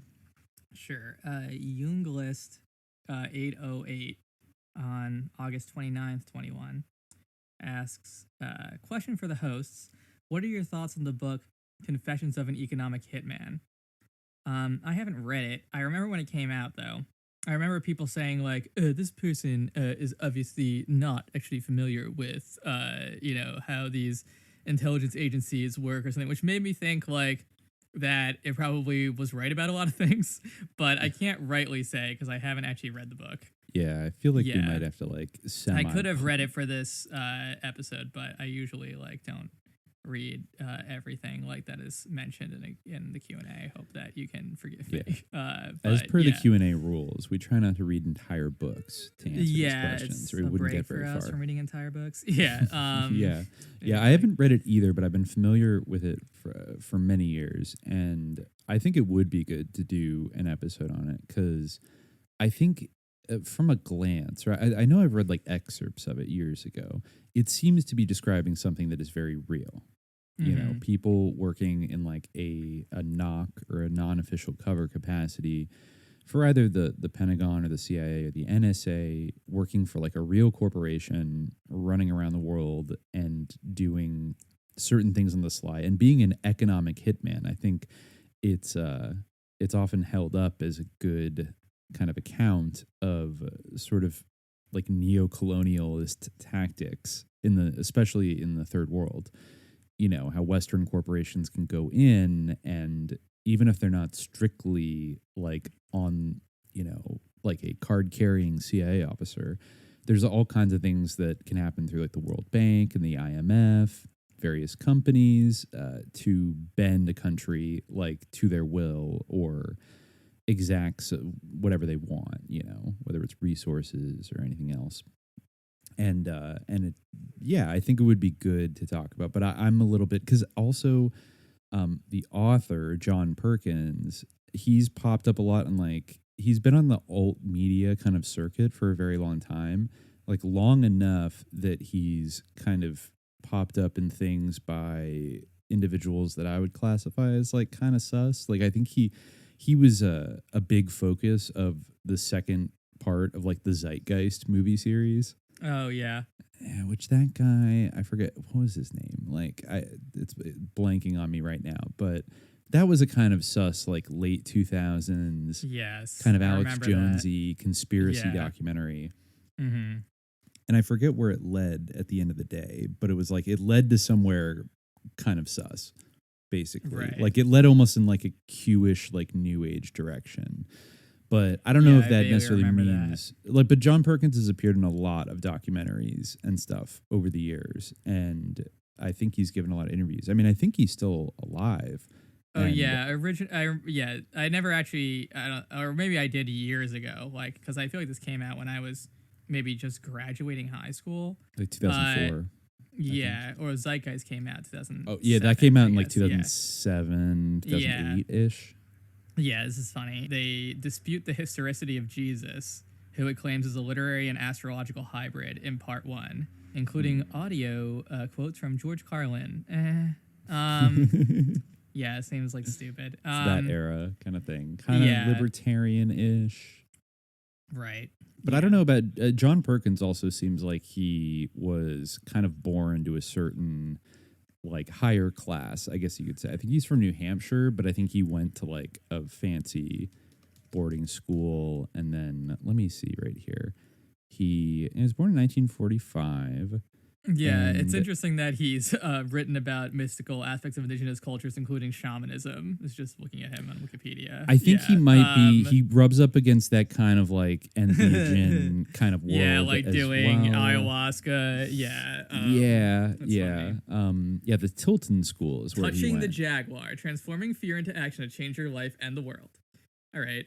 Yeah, so I don't. Yeah, it's like I feel premature to basically say, oh yeah, like this guy is sus. Yeah. However, like I do remember the backlash, and the backlash did kind of like bias me, at least like on the issue of like, I don't know. I feel like there was a lot of like interference being run like around the book. I mean, maybe the book like makes untrue like or wild claims, or is not maybe not the substance of it, but maybe like the larger skeleton or framework of it is true, but there's like maybe some crap in there. But yeah, I mean, just looking at the Wikipedia again for the book in particular, they're talking about some guy Malaby, columnist Sebastian Malaby for the Washington Post, who hated the book and called him a frothing conspiracy theorist, a vainglorious peddler of nonsense. This is like a weird part of the article where it says he disputes Perkins' claim that 51 of the top 100 world economies belong to companies.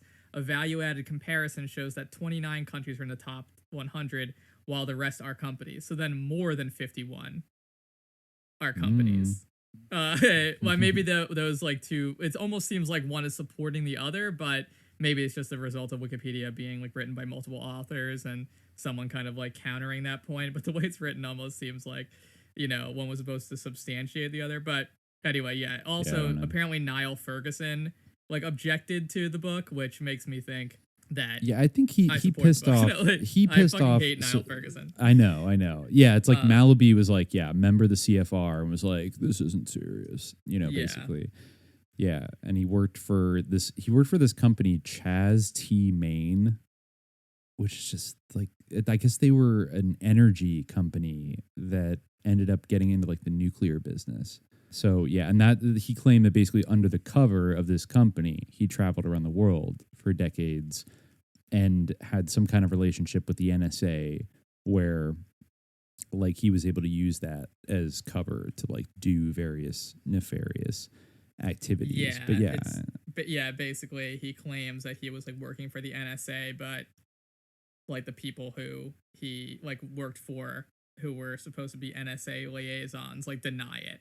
So he hasn't been able to prove that claim. I mean, it could be true, but that's also no, like by he's not like acknowledged. That's by definition like a non-official cover, a knock. That is a kind of condition of their employment is that they will do things for the intelligence services, but if they're ever caught, they're going to be unlike a real kind of CIA officer that gets caught, where that becomes like a diplomatic situation and they might negotiate to get him back. If you're a knock and you get tripped up in something, like they are going to deny you ever worked for them. They're going to wipe it. Like there's no paper trail, plausible deniability, etc. So there's definitely people like that. Like, I mean, look at like fucking John Train. You know what I mean? Mm-hmm. Like, was John Train ever like a salaried employee of the CIA? Mm-hmm. Probably. It seems not, but I mean, who can tell with his pedigree? But in general, he definitely was doing like CIA type work as a financial advisor, etc. You know, and as a philanthropist. So yeah, I think a lot of interesting stuff with John Perkins. I think that'll get its very own ep one of these days. Yeah, it's interesting that the guy who he basically said like screened him for the NSA, Einar Grieve, who was a member of the firm. Basically, you know, he denied that he was acting as an NSA liaison, but he did apparently say, again, according to Wikipedia, but there is a source. Basically, his story is true. What John's book says is there was a conspiracy to put all these countries on the hook, and that happened. Whether or not it was some sinister plot or not is up to interpretation. But many of these countries are still over the barrel and have never been able to repay the loans. Also, the claim, like the NSA claim that they're like, you know, we're only a cryptological organization, not an economic organization. Bullshit. Our missions don't involve anything remotely resembling placing economists at private companies in order to increase the debt of foreign countries. I'm sure that like their missions do involve things that remotely resemble that. They're just not they're not just a code making organization. That's a flagrant lie. Was this before Prism? You mean before Snowden? Like Snowden? And yeah, everything? It was before Snowden. So I think when it came out, that shit, funny.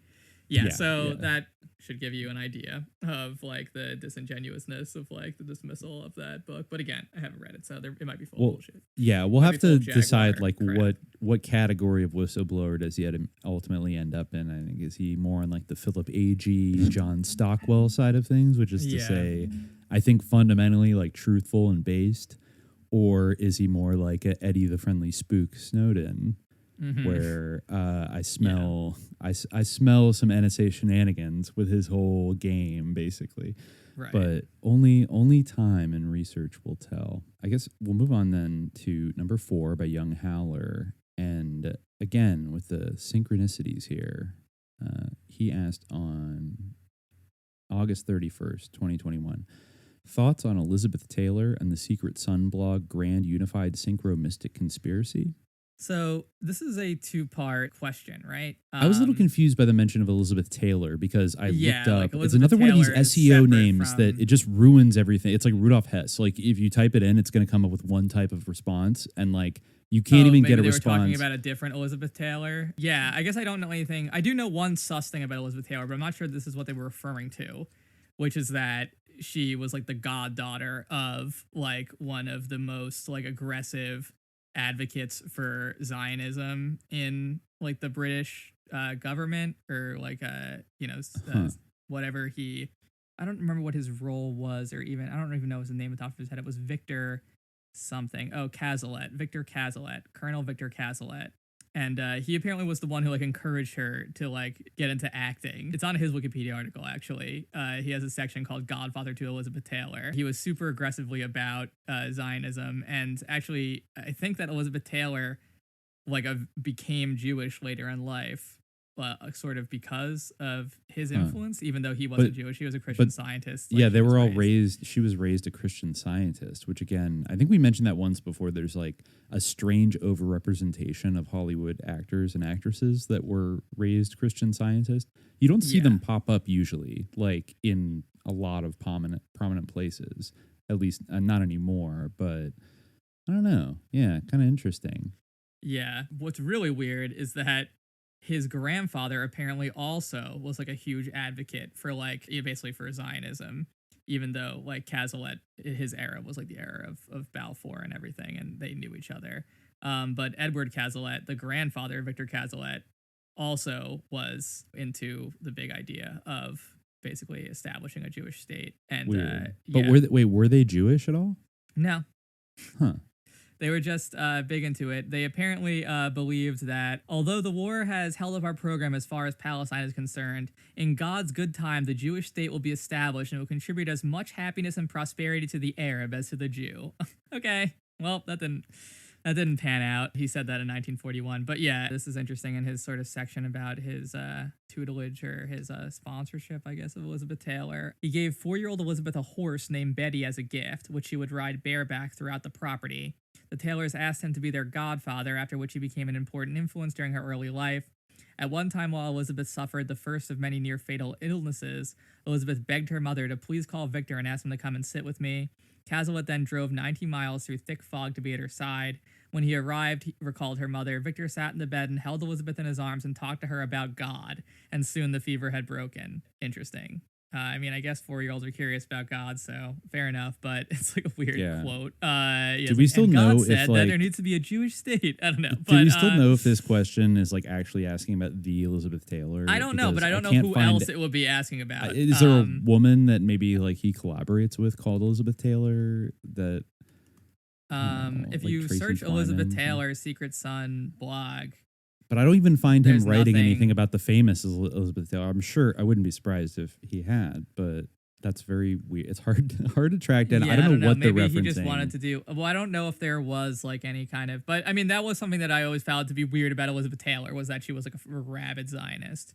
I mean, there's a lot of weird things about Elizabeth Taylor. Like, that's the only one that married I know 8 times. She married like one of the Hilton heirs, and then I forget if there was a thing with like her father, or if I'm thinking about a different actress of that generation who was like maybe kind of groomed with like her by her father and stuff. Like, just a lot of such shit. But anyways, maybe let's talk about like what do we think about Secret Sun blog's Grand Unified Synchromistic Conspiracy, since we already mentioned a little bit of it around the tunnel issue. I mean, I think that there's like some good stuff on that blog. I mean, I feel like if like speaking for myself, like I feel like if I like agreed with like all those blogs, there'd be like less of a reason to like do the podcast almost, like, because obviously. I don't know. I mean, I think there's definitely some interesting stuff like that, or like interesting directions at least that he brings up. Like, I think that there's like cool stuff on that blog, or interesting ideas brought up.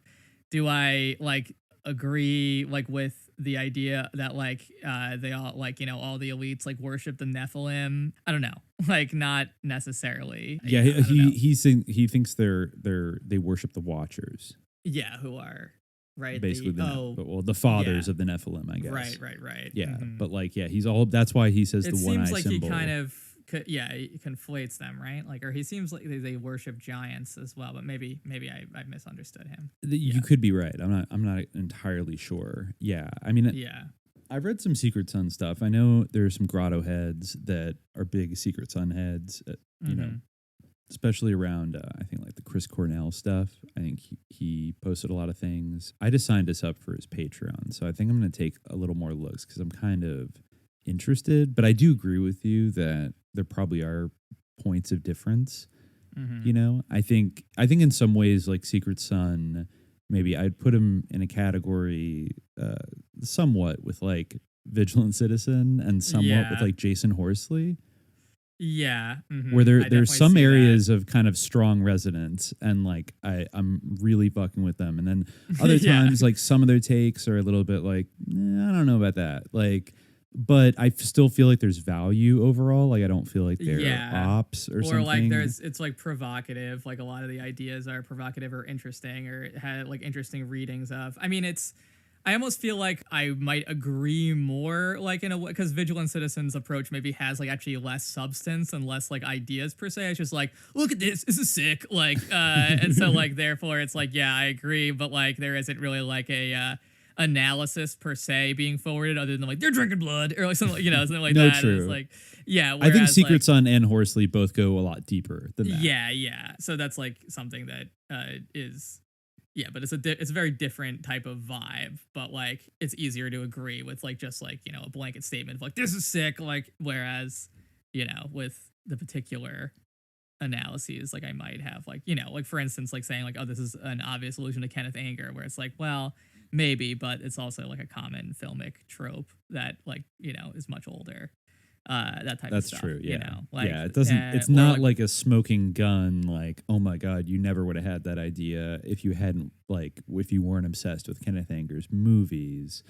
But, Secret Sun's also like up to speed. Like he reminded me, I didn't realize it went this deep in San Francisco. We talked in our Kenneth Anger episode way back when about how he lived up there for a while with like Bobby Beausoleil and was hanging out with Anton LaVey and people like that. And Secret Sun said that the Ford Foundation like got him that mansion in like downtown San Francisco and like paid for all of it. So they were like not just like giving him a grant as it was reported in the paper to make like custom car commandos, but they were like bankrolling kind of his whole lifestyle as well as his film projects, which were all like Luciferian rituals. And he said the Ford Foundation and the Getty Foundation, I don't know if it was actually called the Getty Foundation, but basically, I mean, we've gone over that, how like the Gettys ultimately became like his chief sponsor for decades, all the way up through Mass Heaven, And what was it? What was it with these billionaires that like was so interesting about what Kenneth Anger was doing, right? So I think in that sense, it's like worth paying attention to when you see kind of obvious, like, I mean, just because the overall vibe is so satanic of like that performance, that when you see certain signatures that might be, because, filmmakers and dramaturgs and people like that, they do pepper their, creations with kind of homages. No, I think that type of analysis like is interesting. I think that some of the connections that might be made like are valuable. Yeah. It wasn't quite strong enough in the case of the tunnel ceremony where I'm like, oh, definitely. But I definitely see like a similar wavelength where I wouldn't be surprised we're definitely on at a all. Similar wavelength in some ways, but I feel like I don't know. I do disagree on like some of the particulars, like some of the. Well, what about like synchro mystical, like the grand unified synchro mysticism? I don't feel like I'm well versed enough on. I kind of know what they mean by that with the Secret Sun, but I think he's probably talked about it like a lot, and I assume that was like to do with the notion of like the Nephilim as like what explains all these things, but maybe I'm mistaken in that. I mean, I did see that like he kind of like fucks with Alan Greenfield a little bit, like, or had him on his podcast or something, which was like, I don't know about that. Like, but I mean, he does have. I don't I want would to say, we are also guilty pretty much of everything that like we could say about Secret Sun at one time or another. Yeah, but I do think that there's a certain kind of like we talked about with like Hellier. He has a certain kind of thing where he focuses a lot on synchronicities and the meaning of them. Now, I think Secret Son like does a lot more with these synchronicities than like the Hellier people, where they basically just like soy face and like act like they just met like a goblin, but they didn't, kind of thing. And also like it's old, like like it's kind of like a ghost hunting show, and like they sort of like recoiled from the whole idea that like basically that there are conspiracies or like that like, powerful human beings collaborate to like immiserate other human beings, which is basically like the entire focus of Secret Son. So like I'm more sympathetic to like that sort of adversarial approach to like power than I am to like, pay attention to me, like I'm a ghost hunter. Like there is nothing. No, for sure. Also, like, I would also throw like Prince Ray in this category. Yeah, like assassins, and again, like somebody who like I don't always agree when he points out how many people are Jewish, but yes, right. But like in general, or but sometimes he will say like he would go over. He used to post these articles going over like Super Bowl performances and like God help you if like Jay-Z and Beyonce did some kind of award show thing, it was going to be like Boule, Freemasonry, Germanic death cult all the way down. But I still like I feel like I learned a lot from like reading Prince Ray's like very exhaustive like blog pieces over the years, even if sometimes I'd be like I just asked him a question on Twitter about Crazy Tom Mosher, but he hasn't replied yet. Yeah, it's true. I mean, reading like some of the stuff, like when you're like that doesn't seem true to me. It like if you like investigate like what the actual truth is or like try to learn about it, you end up learning a lot. And sometimes you confirm it. Sometimes it turns out not to be quite true. But I mean, it's still like, and I definitely in terms of what you're saying, I think that the approach of like analyzing like the political content of like mass performances or events that have like a performative or theatrical quality from like the with an esoteric perspective, that is like valuable. You said something like a while ago where we're talking about like the Red Scarf killings, like the idea of like the killer left his signature or whatever, where I feel like and Peter Levenda, I guess who also like is sus in some ways, and I think we could talk about like his susness at a later time, but like his whole idea is like the idea of like symbolic like illiteracy, people not knowing what symbols mean. But I also feel like there's a level to that where it's like the idea of like how symbols work is sometimes like a bit shaky, and like it's people are a bit more like sort of mathematical about it, if you know what I mean, like where they're like, this means this, like if you have this symbol, it's kind of, like then this like signifies like this deity or like whatever, when actually like it's much more impressionistic a lot of the time. Yeah, for sure. Because that's something I do have a problem with sometimes, is saying like, a certain representation of a deity, like where you could make a decent argument that like, hey, this resembles X, Y, this represents, Cybele, this looks like Pan. But then making the jump to, and like, they're worshiping Pan, folks. Like, exactly. they're doing this because they're worshiping this figure is not always necessarily like the accurate like takeaway from the fact that there could be a few reasons, and they could still be sus reasons why they're kind of like deciding to use this type of archetype or character and it doesn't like necessarily mean. I think sometimes maybe our brain gets too excited and we want to just fast forward to the Bohemian Grove Eyes Wide Shut ritual where they're all literally being like Eopan, exactly, and like Kissinger and Bush are there, and like I think there's something we still don't fully know, and maybe it's a testament to how well it is truly occulted, that there's like an unknowability to exactly kind of, because we just don't, these things don't really get out. I think on some level, to speculate. I think on some level that's true, and I think that there are like in a way, I think that there may very well be like secret like esoteric beliefs, but almost like I think that it is more like cultic in a way, and I think that they're or maybe like more hermetic in the non like not in the sense of like hermeticism, but there's like a bunch of different belief systems that, I mean, we know like this is true, like there's reason to believe that because we have like examples of it, like Nexium or something like that, or even Scientology. Or I don't think that powerful people who are Scientologists like are secretly like worshiping like Jupiter Ammon or something. Like no, like they probably do believe in Scientology, like in a way, like when people pick out like a deity who they think everyone worships, like they're kind of saying that like all the elites worship or something. They're saying like the deity basically has to them become like cognate to like the evil one, basically, which, you know, has many aspects, but the relationship of people with it is like a bit more complex. And I think that a lot of the time people don't deliberately worship it. I mean, I think that it really is like a thing that's like on an ontological level, not on an epistemological level. That is to say, like, the belief aspect is irrelevant. Like that being, whatever your name for it is, exists. And like the people's worship, whether it's directed towards like themselves or like their money or like, you know, whatever false idol, ultimately like goes to that idol worship. Yeah, ultimately goes to that entity, whatever you want to call it. You know, so that I think is like a phenomenon, but it's not like epistemological. On the epistemological level, I think that it's much more complex, and I don't necessarily think, could be wrong, you know, like disagree with me if you want, but I don't necessarily think that there is like an epistemological cohesion between like, you know, every single mass ritual that like is performed like in an elite context, or even like, you know, secret ritual. Like I don't like Bohemian Grove. That is a ritual, and that does have an ideological content, as we saw like in the Grove plays, and it even does like refer in some cases. I mean, even the Grove plays don't necessarily have like symbological continuity between like themselves, you know. Exactly, they're like, very one-off. They're ad hoc. Exactly, right? like one could even be about Pan, but then, you know, it's in a different context, and like, you know, even like uses Aztec symbology. So no, that's true, that we didn't necessarily see in our surveying of the Grove plays and their rituals and stuff, that we saw the importance of ritual, but not necessarily a ritual organized around the worship of one particular deity.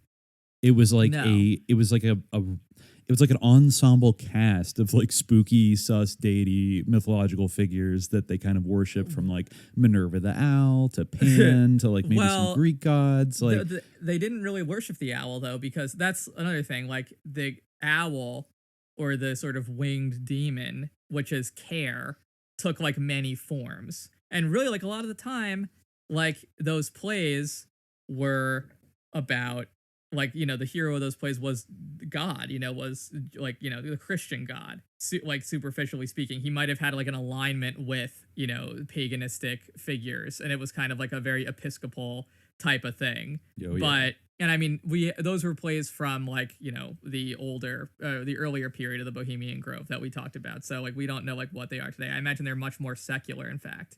But that doesn't mean that they, and I imagine that they're directed towards like, but they probably do have similar themes that you can see a continuity with. But I'm just speculating, because even though I would like to look at those one day, we haven't done so yet. But I do think that, yeah, like on one level, like these people are sick, and like like insofar like their actions, like their beliefs, like their pursuit of like their own power and wealth, and the sacrifice of like people whose lives don't matter to them in the pursuit of that, like they are like, servants of like, what you could, call, it goes by many names, but like even like the lower self in a way, but that's like on the that's like my ontological framework. So I think that their epistemological framework, I don't think that there is one that like, all the elites subscribe to like universally across the world, that like the Gotthard tunnel ceremony is like in symbological interaction with,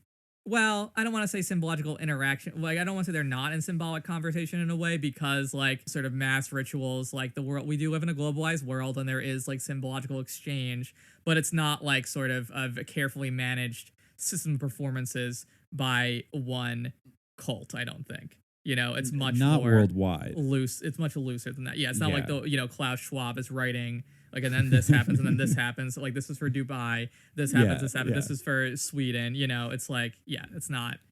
No, I think there are different expressions and variations on it, but I think that's why I don't mind calling a lot of different things satanic.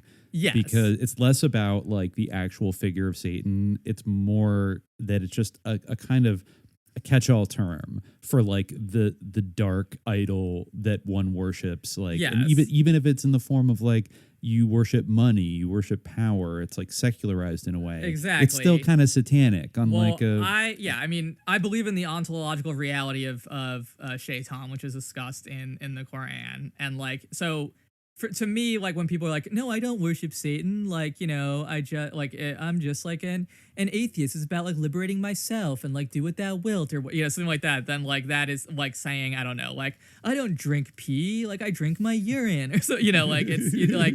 It's like or that's like maybe not the best example or something. Watch like this isn't rapeseed, it's canola or like something like it's like that. It's like No. just giving a different name to something that like ultimately on an ontological level like it's the same. Like the epistemology is different, but from my in my ontology like they are the same. Literally like being like blah blah blah, I'm evil, I worship Satan, and being like blah blah blah, I'm evil, like I worship myself, or I worship like this evil entity and he tells me like do whatever you want and like God's not real and like aliens like are here, they created you and like everything's fine, you can clone yourself and live forever and go to the stars and be a god. Like that to me is the same. Like even though on the epistemological level, yeah, it is different, but ontologically no.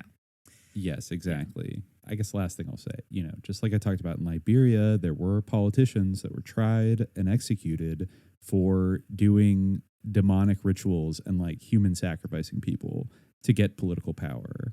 And in that case, they probably, even though those people were allegedly devout Protestant Christians of the, old American variety, they were definitely not appealing to God, but they also maybe weren't appealing to like the Christian conception of Satan either. They probably were appealing to some version of the bush devil, which is kind of commonly what that spirit is referred to.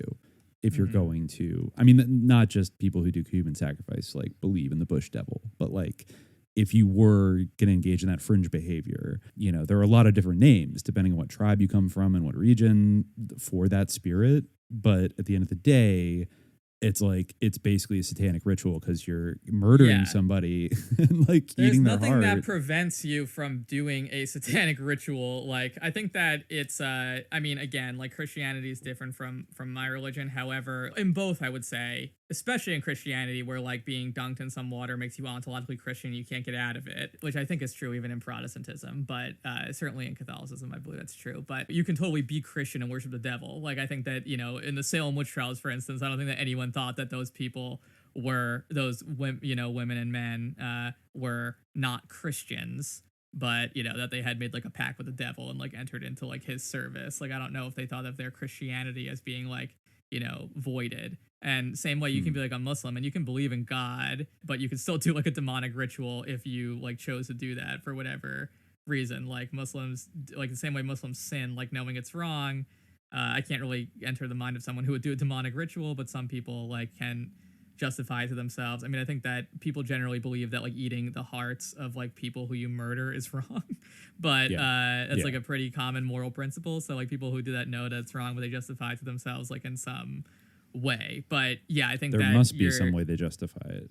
Yeah, I think that you're correct that like it's not like what this sort of belief system or framework in which they did that is not the same as like a different human sacrifice ritual from like a different culture, even if like in your religion, like even if you are a believer in God and the devil and the idea of you have like a Satanology or whatever understanding of Satan where like those type of things are of a satanic persuasion because that is what Satan represents, like those dark impulses of humanity to like harm others and like destroy in order to empower yourself. I mean, really, I almost think that even though like Travis Scott, I mean, maybe if you extend it into like the people who died building the tunnel, like you could compare them, but I almost feel like in terms of the ceremony itself, even though there was like a cackling goat man with like horns, and there wasn't necessarily like if I recall correctly, there wasn't like, an actual like little red devil man or like goat figure at Travis Scott's Astroworld concert. But I would say that Astroworld was in fact like more satanic because like people got trampled and died. While this fool, like, even though the iconography maybe is less fundamentally spooky. I mean, many people did find it spooky, but, I think that it was perhaps like less evocative of the horned goat or the, things associated with Satan in the popular culture and historically directly. Right. But I think that Astroworld was more satanic because like Well, I guess you're right. Like you have to separate the the performative mass rituals that involve a lot of people dying, like 9/11, like Astro World, and like ones that are just like sus, like a VMA performance that is satanic. Or well, I mean, like that's the thing. Like also, like I guess people did die in the tunnel, like before the performance. Exactly. Yeah, so, they did die building the tunnel. So yeah, if you extend it, then it's like a toss up. Although, like I don't know. I mean, maybe like it depends, like how important the tunnel is, or how like it actually improves quality of life, or it's just about tourism, which I suspect the latter. It's just about like, you know, commerce and like making money for like certain people and for the state, probably more so than like, actually, like it also thing. It represented the dream of like further EU integration. Yeah, true. Which is a huge thing about that tunnel because it went from Italy to Germany through Switzerland. Yeah, through the classical land of Pan to you know, I guess Pan is from Arcadia in Greece, but still, you know, the Greco-Roman Mediterranean to Germany, you know, to the Celtic worlds, all the terrains of the horned goat. But yeah, like I mean, I think that there's like a lot of like satanic rituals that like happen all the time. I feel like, you know, I mean, Broadway, Disney, like we're very accustomed to them, but like Broadway, like Disney plays are also incredibly fucking sus. And like have also like, you know, what does the devil have? Like he has a trident, like a pitchfork. So does Ariel's father, right? Like Slava Ukraina. yeah, exactly. He's the original Azov battalion. Yes. No, it's all over the place. But well, speaking of cartoons, maybe we should move on to the next question. Speaking of cartoons, it kind of bleeds over in a certain weird kind of way. Okay, so that's me. Okay. I think oh wait, no, you read the first one. Yeah, no, it's your turn. We might be out of order, but whatever. It's your turn. Councilman Les Winan on 9-1 asks, I have two questions. All right, so there's actually two questions. So the first one is, can you explain the chronology of the Joker as a symbol? When was it politically neutral? When was it incel? And did leftists adopt it only after libs claimed the Joaquin Phoenix movie was dangerous? E.g., posting a demoralizing news article and saying, I am going to become the Joker. I'm not sure what to make of the Joker as a signifier. Is it richly connotative, ironic, cringe, or what? Well, it's not 100% clear. I feel like this person is mostly talking about the Batman villain, the Joker, or maybe even more particularly like the Joker in the Joaquin Phoenix movie. But I find it more interesting to talk about like the Joker as like an archetype. Yeah, I already looked up the Wikipedia for Joker playing card because where did this come from? Well, it's interesting that isn't the Joker playing card from tarot cards, probably like an appropriation of the Fool in tarot, right? It's actually from euchre originally. And what does that mean? Like, euchre was a card game. It was used in euchre. I see. Weird. Oh, actually, the Joker originated in the United States during the Civil War and was created as a trump card for the game of euchre. Interesting. Yeah, it was the original wild card, right? But that's interesting that just like wasn't it the Ouija board that blew up like right around the end of the Civil War? Yeah, the Ouija board did blow up around the Civil War. It is interesting though that the Fool is also a wild card in tarot. So I assume there was some connection. There must have been some kind of inspiration. Yeah, but yeah, the Joker. Oh yeah, well, the Fool. Yeah, the Fool is kind of compared to the Joker in tarot decks. Yeah, I mean, this is just like, I'm just looking this up on Andy's playing card website. No Joker belonged to the earlier Arabic tradition, nor to any other archaic playing card systems known as Chinese domino cards. Damn, I would love to see some archaic Arabic playing cards, but it's neither here nor there. But this says the ancestor of the Joker is the classic tarot's Fool, because the Fool was a trump card, even though it's included like in the major arcana of when people do divination with tarot.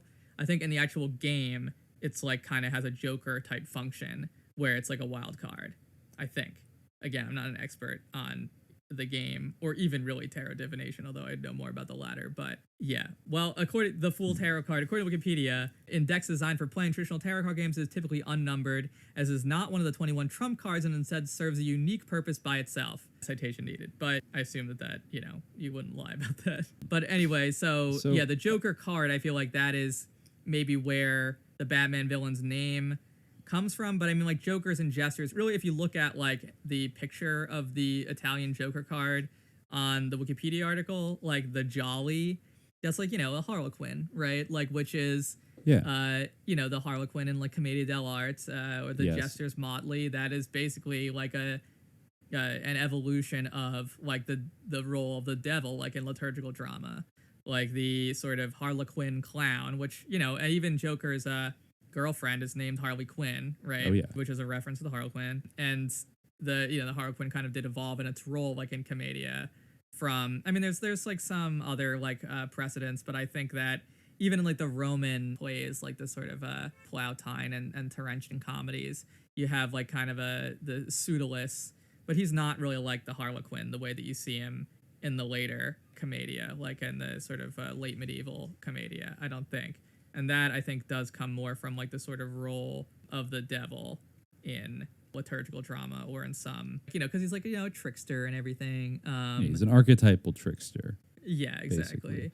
Well, let's talk the name about. Harlequin is taken from that of a mischievous devil or demon in popular French passion plays.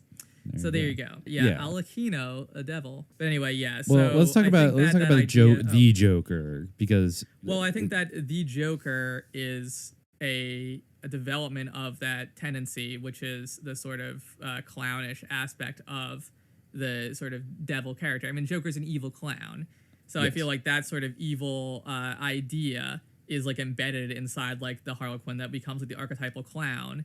And so, I feel like people think of the evil clown phenomenon as being like relatively new, or maybe having to do with it or something, when really like that association with like clowning and like Satan or evil is like, a very long present thing. And the Joker is just like another expression of that association.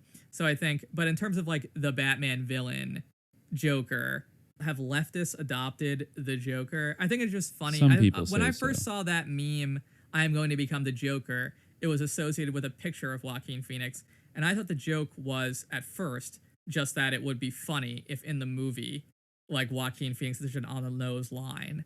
Like, because of like, I am going to become the Joker. Yeah, exactly. Like, it will be funny, the same way it's funny to imagine people like saying the title of a movie or something. Like, I saw a similar meme where like we talked about the Matrix earlier, where like Agent Smith is holding like Neo's head down on the tracks, and he's like, "It's over, Mr. Anderson," and then he says, "My name is the Matrix."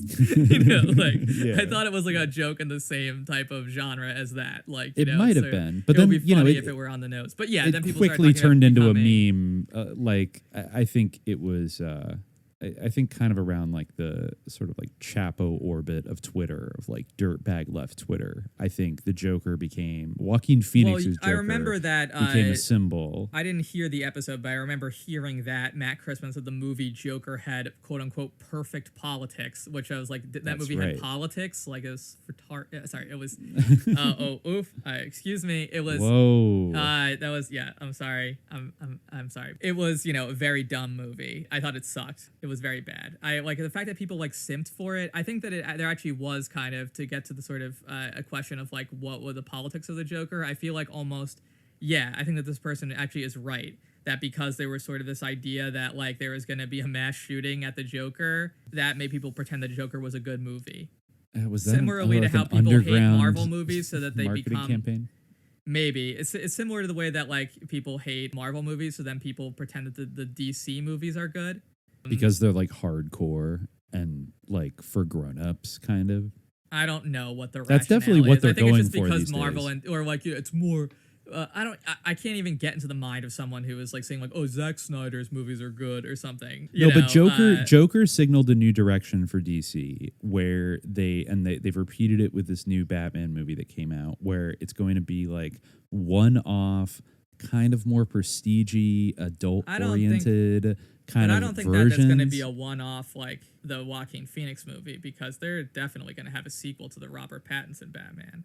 For sure. They might. Actually, Pattinson and like, I'm not sure they have. No, you're right. They might start a whole new sequel. But like in general, those two movies are an example of like trying to make the material more like adult and like serious. Well, I think that I think that Joker, like, someone approached them with Joker, and they did it because like they felt like the Zack Snyder movies were a disaster, which they kind of were.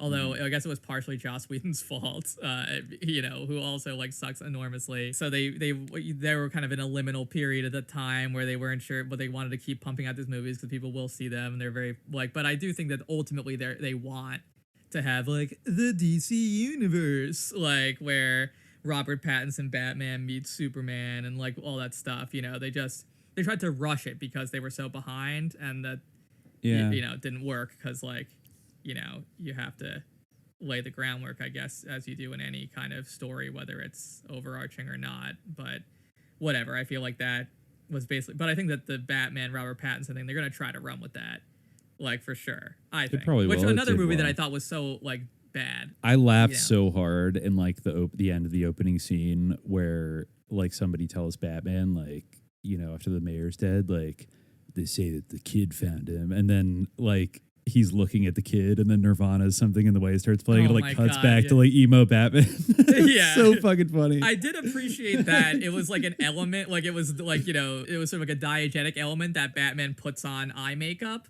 Because like Batman usually does have eye makeup on in the other movies, but it's like, supposed to be like we're pretending it's part of his mask or something. But I like that in this movie, it's just like an established like diegetic fact that Batman like wears like tons of eye makeup.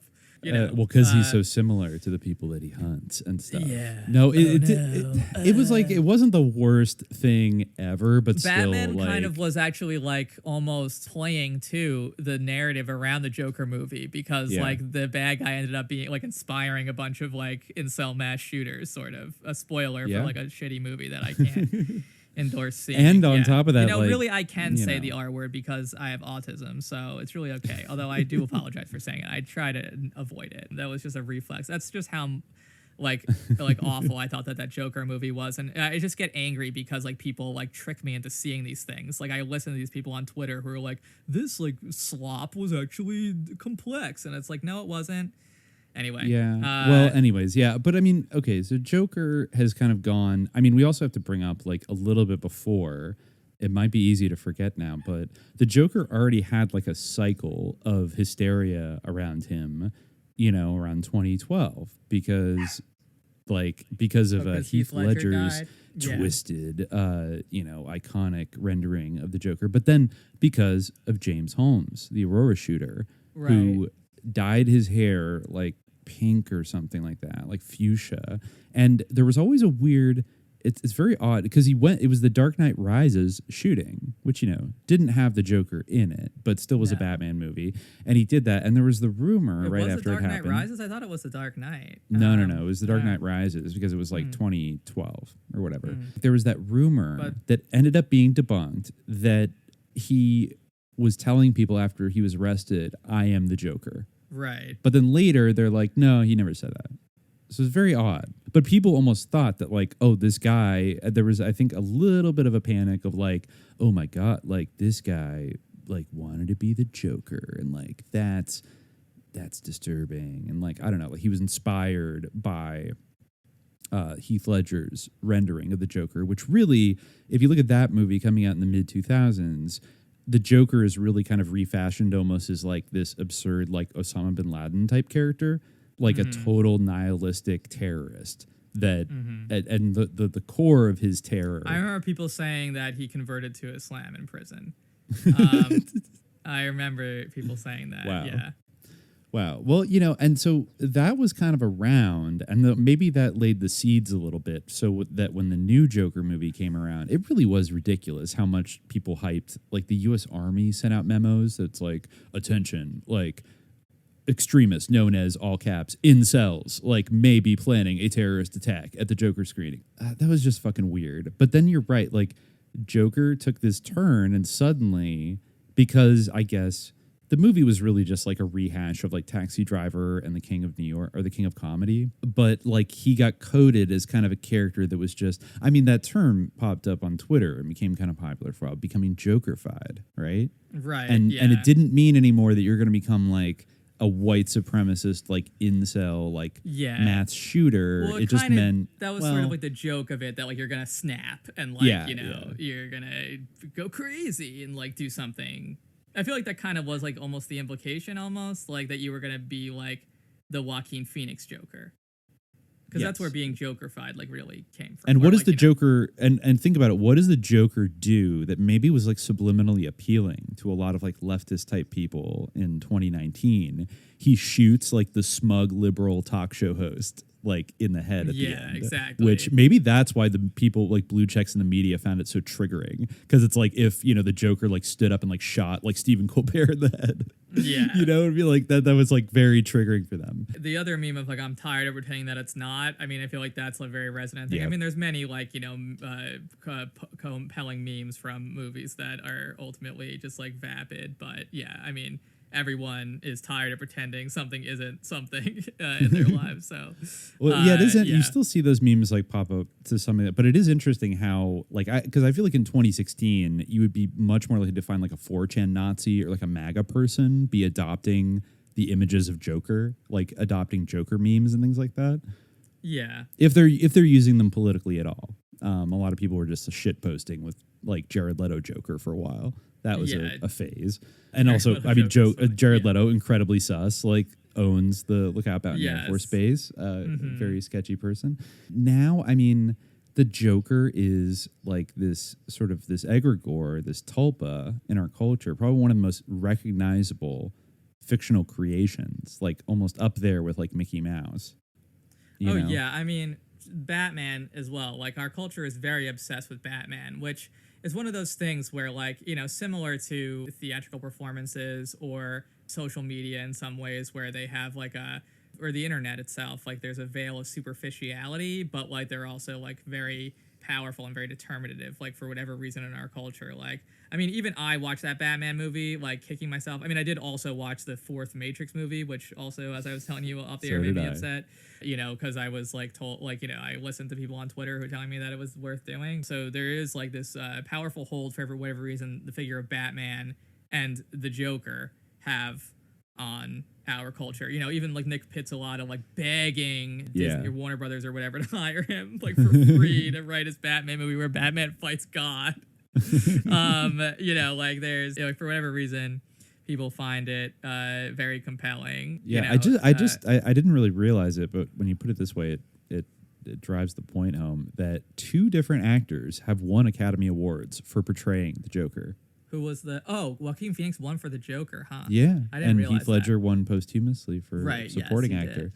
Yeah, I mean, it's like really interesting. Yeah, I think someone pointed that out. I saw like a tweet about it or something where someone was like, it's really funny that like now like being the Joker is the equivalent of being like Hamlet or something. It's like this great role where you just like do a voice and you're like, it's like, come on. Or even Batman itself is like a coveted role where it's like, these are like two-dimensional paper-thin characters. Like, I mean, I guess you can do anything you want with it and make it like complex. I don't think that the movie Joker succeeded in doing that. I'm sorry. I'm probably pissing people off and they're like, no, I loved it. I'm sorry. But as you know, I don't think it was the worst thing ever, but I don't think it had like I don't think it had anything what you would call like perfect politics. I don't think it had very strong politics. Like a really maybe it was more you could like call it like on the like 50th, like the top 50th percentile of movies that came out in that year. Like maybe, but I don't know. Like for a comic book I mean, if you movie, listen to the show, like that I don't like anything. I'm a snob, so it's fine. But we're pretty comic book negative on here. I'm very comic book negative. Yeah, I'm just like, I mean, I think a lot of people are fatigued with it. So yeah, I mean, why wouldn't rightfully I be? so. But another little funny thing I didn't realize, but it makes sense, is that the Joker debuted in Batman issue number 1 in 1940. So he was like, he's been there, like he's inextricable from Batman, they are the fundamental dialectic of kind of the Batman universe, and like they need each other, which has been harped to death. That's what they always say, yeah, right. That they are like the yin and yang. Where Batman's like grim and he's a good guy, but he's dark, and the Joker, like he's light and comic in his appearance, but he's actually like a twisted, damaged freak. Yeah, I mean they're like, but they're both insane, which is I think they are. I mean, definitely like that's the only way that none of this makes any sense. Honestly, Batman would be dead in like a week. Or people would figure out who he is, because like who the fuck has all the money to jump around and like both would this happen. Maybe a week is not generous enough. Like maybe if he truly were like this master ninja. I mean, it was funny an aspect of, we're just like extemporizing about Batman, so forgive us, audience. But an element that I found to be funny of the Batman movie was that something that I feel like is almost sort of essential, even though it is like a silly conceit ultimately, but still like a helpful conceit to making Batman seem plausible. For all these movies, like, you know, emphasizing the realism of Batman, it kind of almost seemed like in the movie, the most recent Batman movie, like Batman like didn't really have any, like, he was like good at punching, but he didn't really seem like he was like, you know, Bruce Lee or anything. Whereas I almost with the Michael Keaton Batman, he would do like more jujitsu type things where like that would almost make it seem more plausible that he could like beat up like 10 people at once or something, you know, like, but instead they just like attack him one at a time. I don't know. Like, I mean, whatever. But my ultimate point is that like, even if you were Bruce Lee and even if you did have like all this armor, if you're like taking on like 10, like eventually like, you know, armed people and you refuse to use guns because it's like part of your like moral code, especially, like, that's the fucking dumbest thing and the fakest thing about Batman is that he never kills anybody, because now they almost have to like modulate. Like, this is the first Batman movie maybe, or at least in a long time, where somebody like calls him out for his privilege. You know, when he says says some like Reaganite line of like, they're scumbags and somebody has to take them down. And Zoe Kravitz is like, I don't know who you are, but I can tell you grew up rich and stuff. Like, and then he finds out his dad was like in bed with the mafia boss, and like there was all kinds of weird shit. Yeah, that but was they kind of backed off from that. Yeah, they did back off from it. Like, Thomas Wayne was a good man. You're he wasn't. Fundamentally, like, there's no possible way that he was. It's similar to like in Batman Begins, where like there's that scene where like they're driving in like their limo or something, and like little Bruce Wayne is like, you know, his dad is like, that's Wayne Tower, like the headquarters of our corporation. And Bruce Wayne's like, that where you work, Daddy? And he's like, no, I work at the hospital as a doctor, saving lives. Like, you know, I just let the board take care of that. It's wow. Me. So he's so he's like a fifth generation. He's just such a great man. Like, so fucking see, that's the thing that you have, like that movie, that director, I'm forgetting his name, but he did the Planet of the Apes reboots, which I thought, as far as I'm talking about Christopher Nolan's Batman Begins. I know, but going back to the new one, I almost like those little moments were like, okay, I thought you were talking about Tim Burton because he made the Planet of the Apes from like 2001 or you're right, they did. I got confused, but I did like those apes movies. Those were like, you know, those actually were pretty good, you know, despite like, so I will concede that I like the Apes movies, especially actually the second and third, which usually isn't the case, that like the sequels are better. No, they were surprisingly kind of, I mean, the second one was really good. The third one was pretty good too. It has a little bit of Trotskyism in it, like crypto Trotskyism, because Koba is the evil fucking ape that tries to like, but it also is kind of like based Lenin Caesar is like the ultimate wise ape. And like, but then it's like the Stalin ape who's been like so scarred, like has to fucking overthrow him and like have a tanky ape dictatorship. But overall, Matt Reeves, that's who it is. I mean, kind of like Denis Villeneuve, like a good workman, like big budget director, you know. Maybe not like fully an auteur, but like I mean they hint at like maybe your dad was like a corrupt, like maybe your dad had something to do with all this fucking corruption, like Bruce, like read Gustavus Myers, like the whole frame of Batman's like worldview beyond just like being a masked vigilante is insane. Like the role that he feels like he has to play, and like why is Gotham so fucked up, and all these other things. But then the more you do that, it kind of complicates like making Batman like really a hero, because it's a fucking children's story at the end of the day. Yes, it is it's ultimately like juvenile and doesn't like sustain like a rich, complex narrative. But I mean, two things I will say I did appreciate that about the new movie, two like sort of little plot elements, is that I did like that Batman did not reduce crime and in fact caused crime to increase. Oh yeah, cool. Which I thought was there was another thing that I liked about it. I forget what my other point was even going to be. But the end when like when they get the goon and he's like, I am vengeance, and Batman's like, no, and then like Something in the Way starts playing.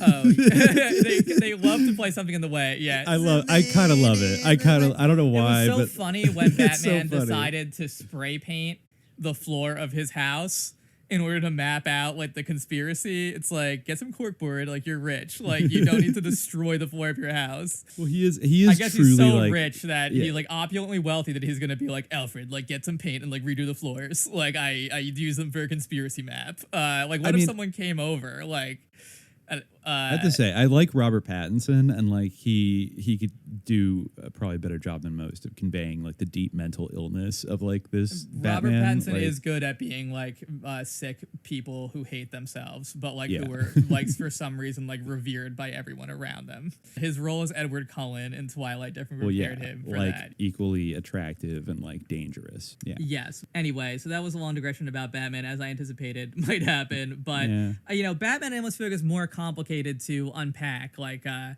thought it was interesting when like the idea of like the like in Christopher Nolan's movie, to give him credit, like he had them go to the opera, like Die Flugelmaus. When in the stories they usually go to like Zorro or something, right? It's Die Flugelmaus is what it's called, right? I guess. Yeah, it's like which I guess is the bat. Yeah, Fledermaus, not Flugelmaus. I was getting confused with the Flugelrods from the Antarctica. But you know, often you have like, you know, the bat costume. So I found it to be an interesting choice. You know, I feel like that's maybe something to. There's something there with like the resonance of the character of Batman. I mean, he kind of also refers to like, you know, Zorro, of course, is like a prominent precedent, or like maybe the Scarlet Pimpernel or something like that. These sort of like the Three Musketeers, you know, these like caped crusaders. Like the Joker is almost more transparent in a way, because I think, as we like said before, like this idea of like the insane clown, you know, the dangerous clown, the danger of the clown himself. You know, there was even that like epidemic of clown sightings that happened in 2016. Yeah, right. Yeah, I mean, those weren't Joker style clowns. They were more like John Wayne Gacy. Yes, exactly. But I mean, yeah, I mean, John Wayne Gacy, like the same way that they were like, oh, what if the Riddler were the Zodiac killer? I feel like the natural, like, you know, analog to the Joker is John Wayne Gacy, like, in a way. They would never do that, but like, you know, that's the... I mean, they're kind of the same phenomenon. The sort of ambiguity of the clown, or like the reason why John Wayne Gacy dressed up like a clown was because of like the balance, or sort of the contrast that it created with like. I mean, it wasn't just a matter of like disguising himself, even though it did work. The for false that sense of security, like he being But there was also, I think, a compulsion behind it of like, you know, like, this is so sick. Like, I'm a clown, but like, I'm evil. You know, I'm like, a children's like birthday party. Yeah, exactly. Yeah, like there's a perverse thrill to it, which I feel like is part of the appeal of the idea of the evil clown. So, but in terms of like I mean, I think that the idea of the evil clown is richly connotative. I think that's like a symbol that will like stay with us like forever, and you can always catch in like different contexts. And it really is like a very like old idea that has like expressed itself like in many different ways. And I remember there's that one writer who I forget, like who talked about like the evil clown as being like the icon like of our times. Oh yeah, I do vaguely remember that. Yeah, I forget who it was, but there's one writer who sort of like speculated or had sort of interpreted it in that way. But yeah, I mean, it is like a very like potent symbol that I expect like we will see more of, and has existed for a long time. But in terms of like, I mean, I feel like I don't know. I personally find, I mean, some of the Joker memes themselves in isolation are funny, but I do find like the comic book stuff to be cringe itself. I don't know. Sure. Like I would lean on the side of it being cringe, though. Apparently, here I do notice there is an academic book called "The Joker: A Serious Study of the Clown Prince of Crime" by Robert Wiener and Robert Moses Peasley, and I guess in that they analyze the character as a Marxist, opposed to the ultra-capitalist Batman, arguing that anarchism requires the rejection of all authority in favor of uncontrolled freedom. The Joker rejects most authority but retains his own, using his actions to coerce and consolidate power in himself and convert the masses to his own way of thinking while eliminating any that oppose him. In The Killing Joke, the Joker is an abused member of the underclass who is driven insane by failings of the social system. The Joker rejects material needs, and his first appearance in Batman #1 sees him perpetrate crimes against Gotham's wealthiest men and the judge who would send him to prison.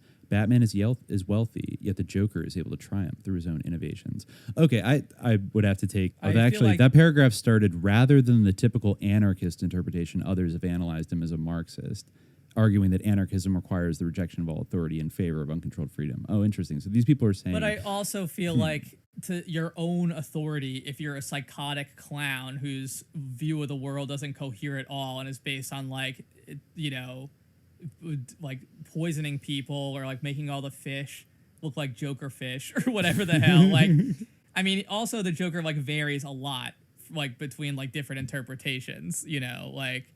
Yeah, there's so definitely a working class kind of vibe. I mean, even they did it with the Riddler in this new one where he's like a poor orphan and Batman's like, oh, I was an orphan too. And he's like, doesn't count, you know, which is true. A real orphan. Yeah, sorry. I mean, they kind of sounded the same, even though I know he's not the Joker. That's my own Joker voice. I'm going to be cast in the next one.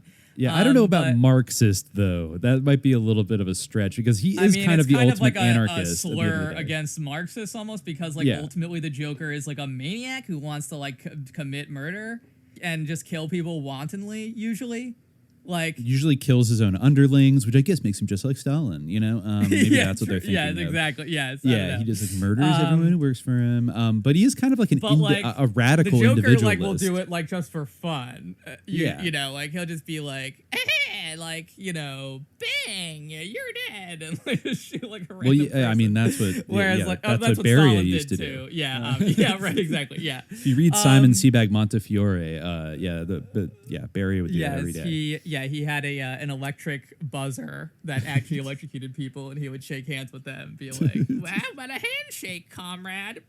Yeah, he had exploding whoopee cushions, and yep, exactly. That's exactly what Beria was like. But yeah, I mean, like I don't know, that's the type of shit that's like, it's sort of like the perfect politics of the Joaquin Phoenix movie, where it's like, okay, like it had perfect politics because why? Like this dude was. Help me out here a little bit. Like maybe is it because it gestures that he was failed by the social system. Yes, and that's what made him. And then he was mocked by Stephen Colbert, and that made him like by the libs, and that made him go crazy. I mean, like honestly, coming out the year that it did in the fall of 2019, I think what people saw in that was like the Joker in 2019 stuck it to the libs, and he pissed off the libs, but was also doing it in like a Bernie kind of way because he was highlighting social and economic inequalities, and it culminates in him shooting Stephen Colbert, basically.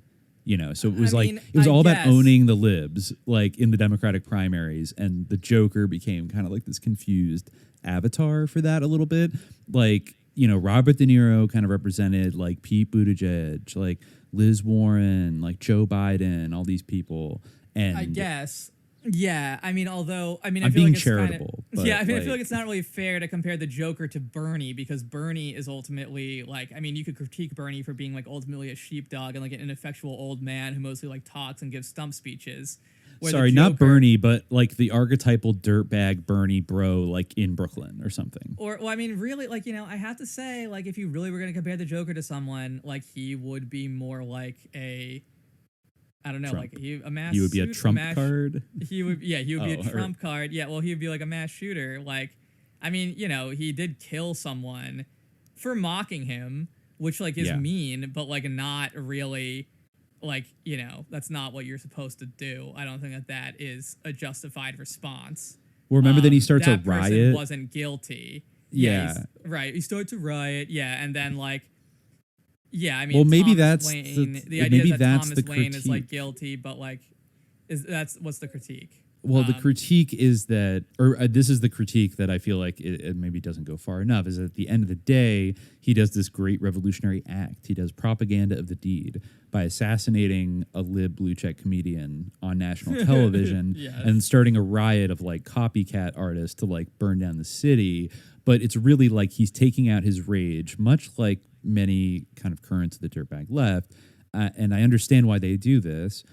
They go after the media personalities, the figureheads. Let's dunk on these op-ed columnists because they're so stupid. And they are stupid. But you know what I mean? It's like that's the culmination of like revolutionary action is like taking out a blue check who is like honestly, insufferable. Though, if I were going to make a case for the movie's politics, like and say the movie had good politics, my argument would be that, which I ultimately think that like the little guy is oppressed and like like that's basically every single movie, so it's not really like unique in a way. I'm sure that like, you know, Spidey has those politics too. I mean, maybe not honestly, No, but it was a little more pronounced than this. Yeah, like that's true, but a lot of movies like have that theme. It's basically one of the like you know, and it's often kind of insincere, but it's one of the oldest themes in like American literature and film. Like you see it all the time. Like it's not, you know, groundbreaking to have like the idea that, you know, the little guy is being failed and the consequences on the system like are, you know, the Joker's the forgotten man, and then, you know, the forgetting the man eventually leads to consequences. But yeah, my argument would be that by forgetting the forgotten man, like they've reaped what they've sowed, and like, you know, what the Joker did though would still be bad. Like that would be like, it was what they did was bad, and that was a consequence. They caused this to happen. They got blowback. But I wouldn't like hold up the Joker as a hero. He would be like still a bad guy and a symptom. I mean, ultimately the Joker isn't even acting rationally because he hallucinates and very mentally ill. Yes, he is. So, like, you know, I mean not to say or that... he's definitely going to be judged that way by society. I'm getting myself in trouble twice here, but, you know, not to say that, like, you know, everyone who's mentally ill is, you know, not responsible for their own actions or whatever, but the Joker is, you know, violently psychotic and, like, having complex hallucinations of entire people.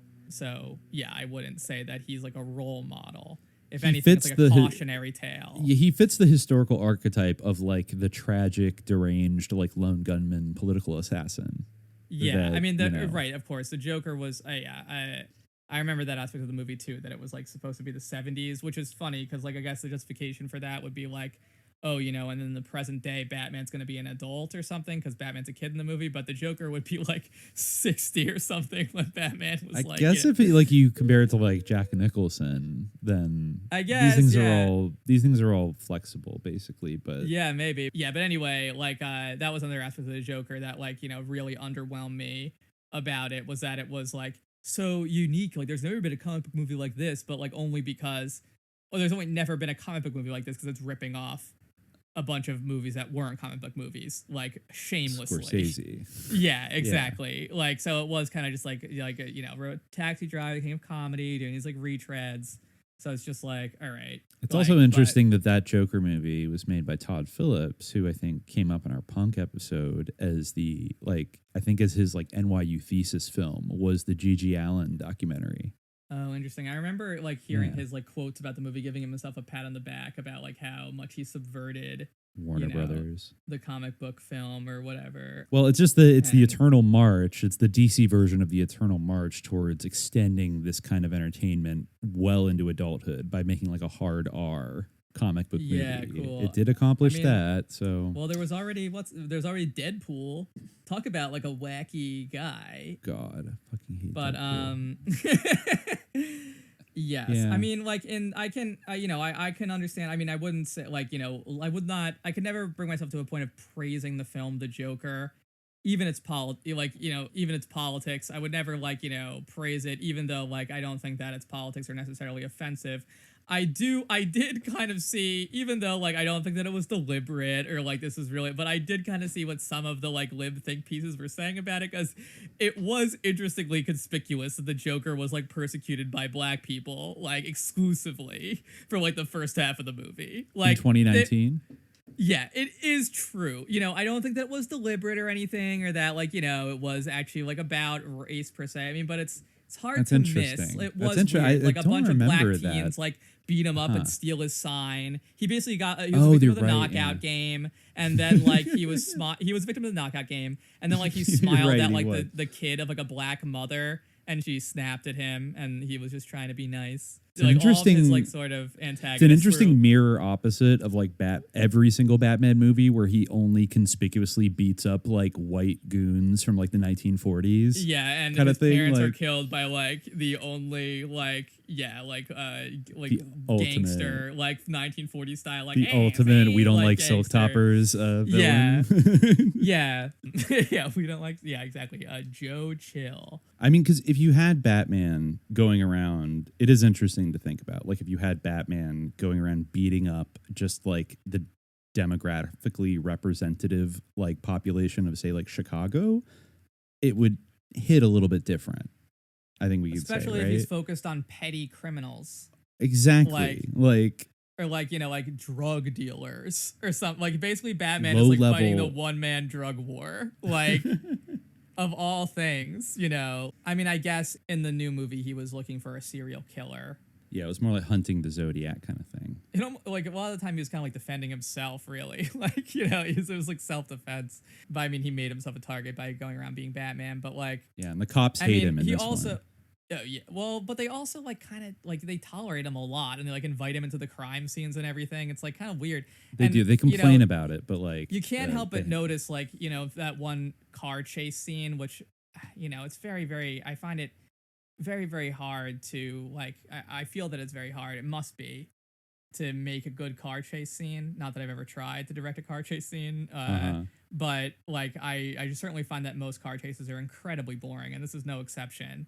And very few that I've seen actually are like arresting and interesting. But like I couldn't help but notice during that scene just how much damage to innocent people like Batman was causing. Like he caused like an entire like truck. You know, what about that? Did not have very politics because like the truckers like were, you know. I mean, even in The Dark Knight, the Joker does bring that up. Like after their big chase, he's like 6 cops died. Like, like, you know, which is like a good, like they should bring that up more often, especially for like Superman, you fucking genocidal maniac. Like, stop throwing like space villains like into skyscrapers. Well, that was like, the whole point. They actually, of Zack Snyder did that Superman, too, right? Yeah, like that was why Batman and Superman fought basically. Because I'm honestly Superman, here like, for that. Like when he caused, he did 9/11 to the Bruce Wayne Tower. Yeah, that's kind of funny. I want more of that shit. Like the consequences, the horrible consequences of being superheroes that like beget only bad things, like again and again. And there's never this movie tried to do it, but the end like hit like something in the way.mp3, and then he's like, it's really all about hope. Like I can't be, you know? Right. Yeah, exactly. He was just trying to scare everyone, but then he realized that you can't just be scary. You have to inspire hope. It's like, I would never. It's basically just like you might as well just have hope in the police. I mean, I guess some people do love the police, but like that's already like a struggle. Trying to get people on board with like this like extrajudicial like bat figure who literally dresses up like an animal that like a lot of people are frightened of like on purpose because it's scary. And like he's like, I must be about hope. Like, all right, like they just wanted to have like an arc to the movie. Forced it. Yeah, they forced it to be that, but I think it should have ended with him more insane and unhinged than ever. Like more problematic than ever. Like I have to double down. You know? I don't think it should have been made. I think they should take a break from making Batman movies, or like you know, or just do something like really different. I don't know what it would be. I mean, I will say the one Batman villain, you know, people always talk about the Joker being Batman's opposite. And, you know, he was there from the very beginning. But, you know, although I think actually Batman debuted in Detective Comics. So Batman #1 would not be the first Batman appearance. You're right. Unless Joker appeared. But no, Joker appeared in Batman 1, which is not the first time Batman showed up, but the first dedicated Batman comic. Yes. I think we talked about like the hilarious issue. But anyway, my initial point was, people talk about how Batman and Joker are such opposites, but you know, we've never seen on screen the amazing character of Man Bat, who is like a giant humanoid bat. Who's like a mutant. Where's that? Where are we gonna get that? And also, you know, it's been a really long time. Don't joke like we're not gonna get it in the next 5 years. I mean, at the pace that we're going, you're probably right. I mean, you know, also, like, I feel like, I mean, I'm really not looking forward to this because I feel like it's going to take another, like, 5 reboots before, like, people find it acceptable. But, like, the subject of Robin has not, like, been broached for a while, which I feel like is one of the glaring issues of Batman. A billionaire has a little, like, 14-year-old orphan boy living with him, and they go out. The funniest thing is that, like, he was wearing, like, Batman's dressed like this tactical, like, dark suit, and Robin's wearing, like, a bullseye outfit.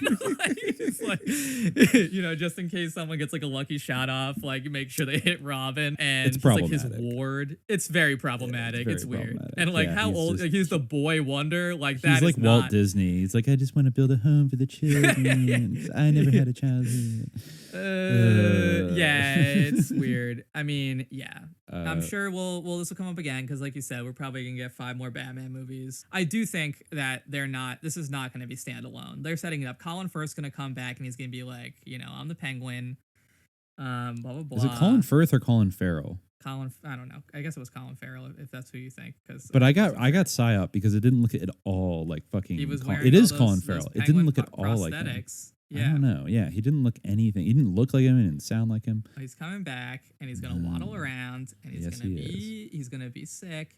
That's another thing where like they're like, this movie's gonna really emphasize the detective aspect of Batman, and the Riddler had that thing where he's like, it's a rat with wings, and like, you know, it did end up not being this, but I can't believe that Batman didn't think, oh, a bat, and it thought a penguin. No one calls penguins rats with wings. That's what they call bats. That's true. Because one's a bird and one's a mammal, so it would be a bat with wings. Yeah, I mean, More bats accurately. are, yeah, exactly. I mean, they're right. They're very similar. I mean, that's like the first thing that, I mean, especially if you're walking around and maybe he's just like so in it that he can't like really see, he can't like step out of it and think like about bats. He's just like too obsessed with them. I don't know. All right, that's enough of that shit. Did we answer this question sufficiently? Like, did we actually? Yeah. I think we did. All right. Yeah. Kid found him.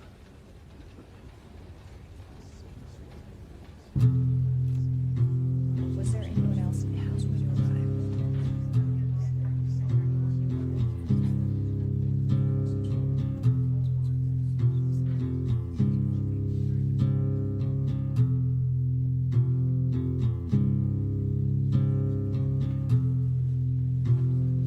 We really gotta go, man.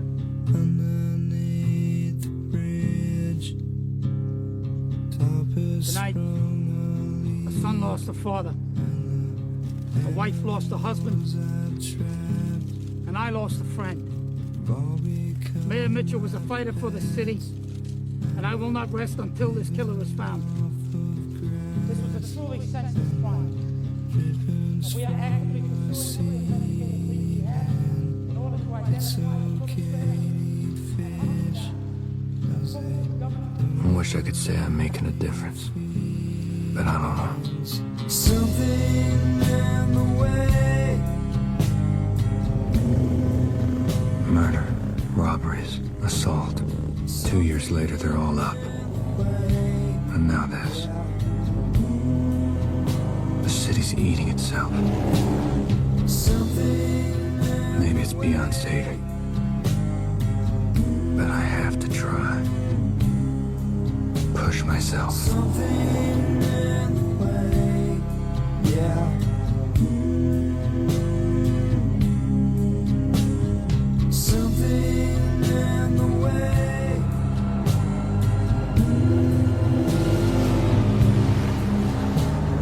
Something in the way.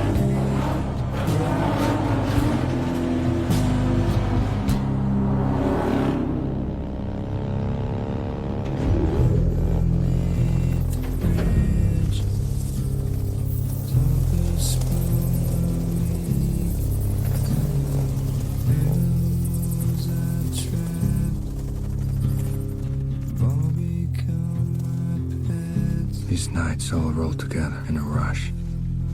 Behind the mask.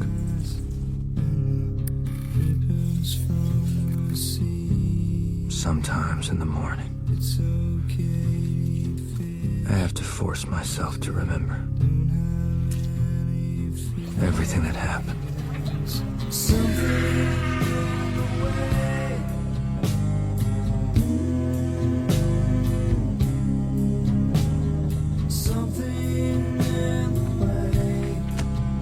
Unbelievable breaking news this hour, everyone. Again, four-term incumbent Gotham Mayor Don Mitchell Jr. was found murdered last night inside his home in the exclusive Crest Hill district. Exact details of the crime still have not been released, but a citywide manhunt is already underway as police and FBI search for the brazen killer. And this certainly is not the first time Gotham has been rocked by the murder of a political figure. In fact, in an eerie coincidence, it was 20 years ago this week that celebrated billionaire philanthropist Dr. Thomas Wayne and his wife Martha were slain during Wayne's own mayoral campaign. It was a shocking crime that remains unsolved to this day.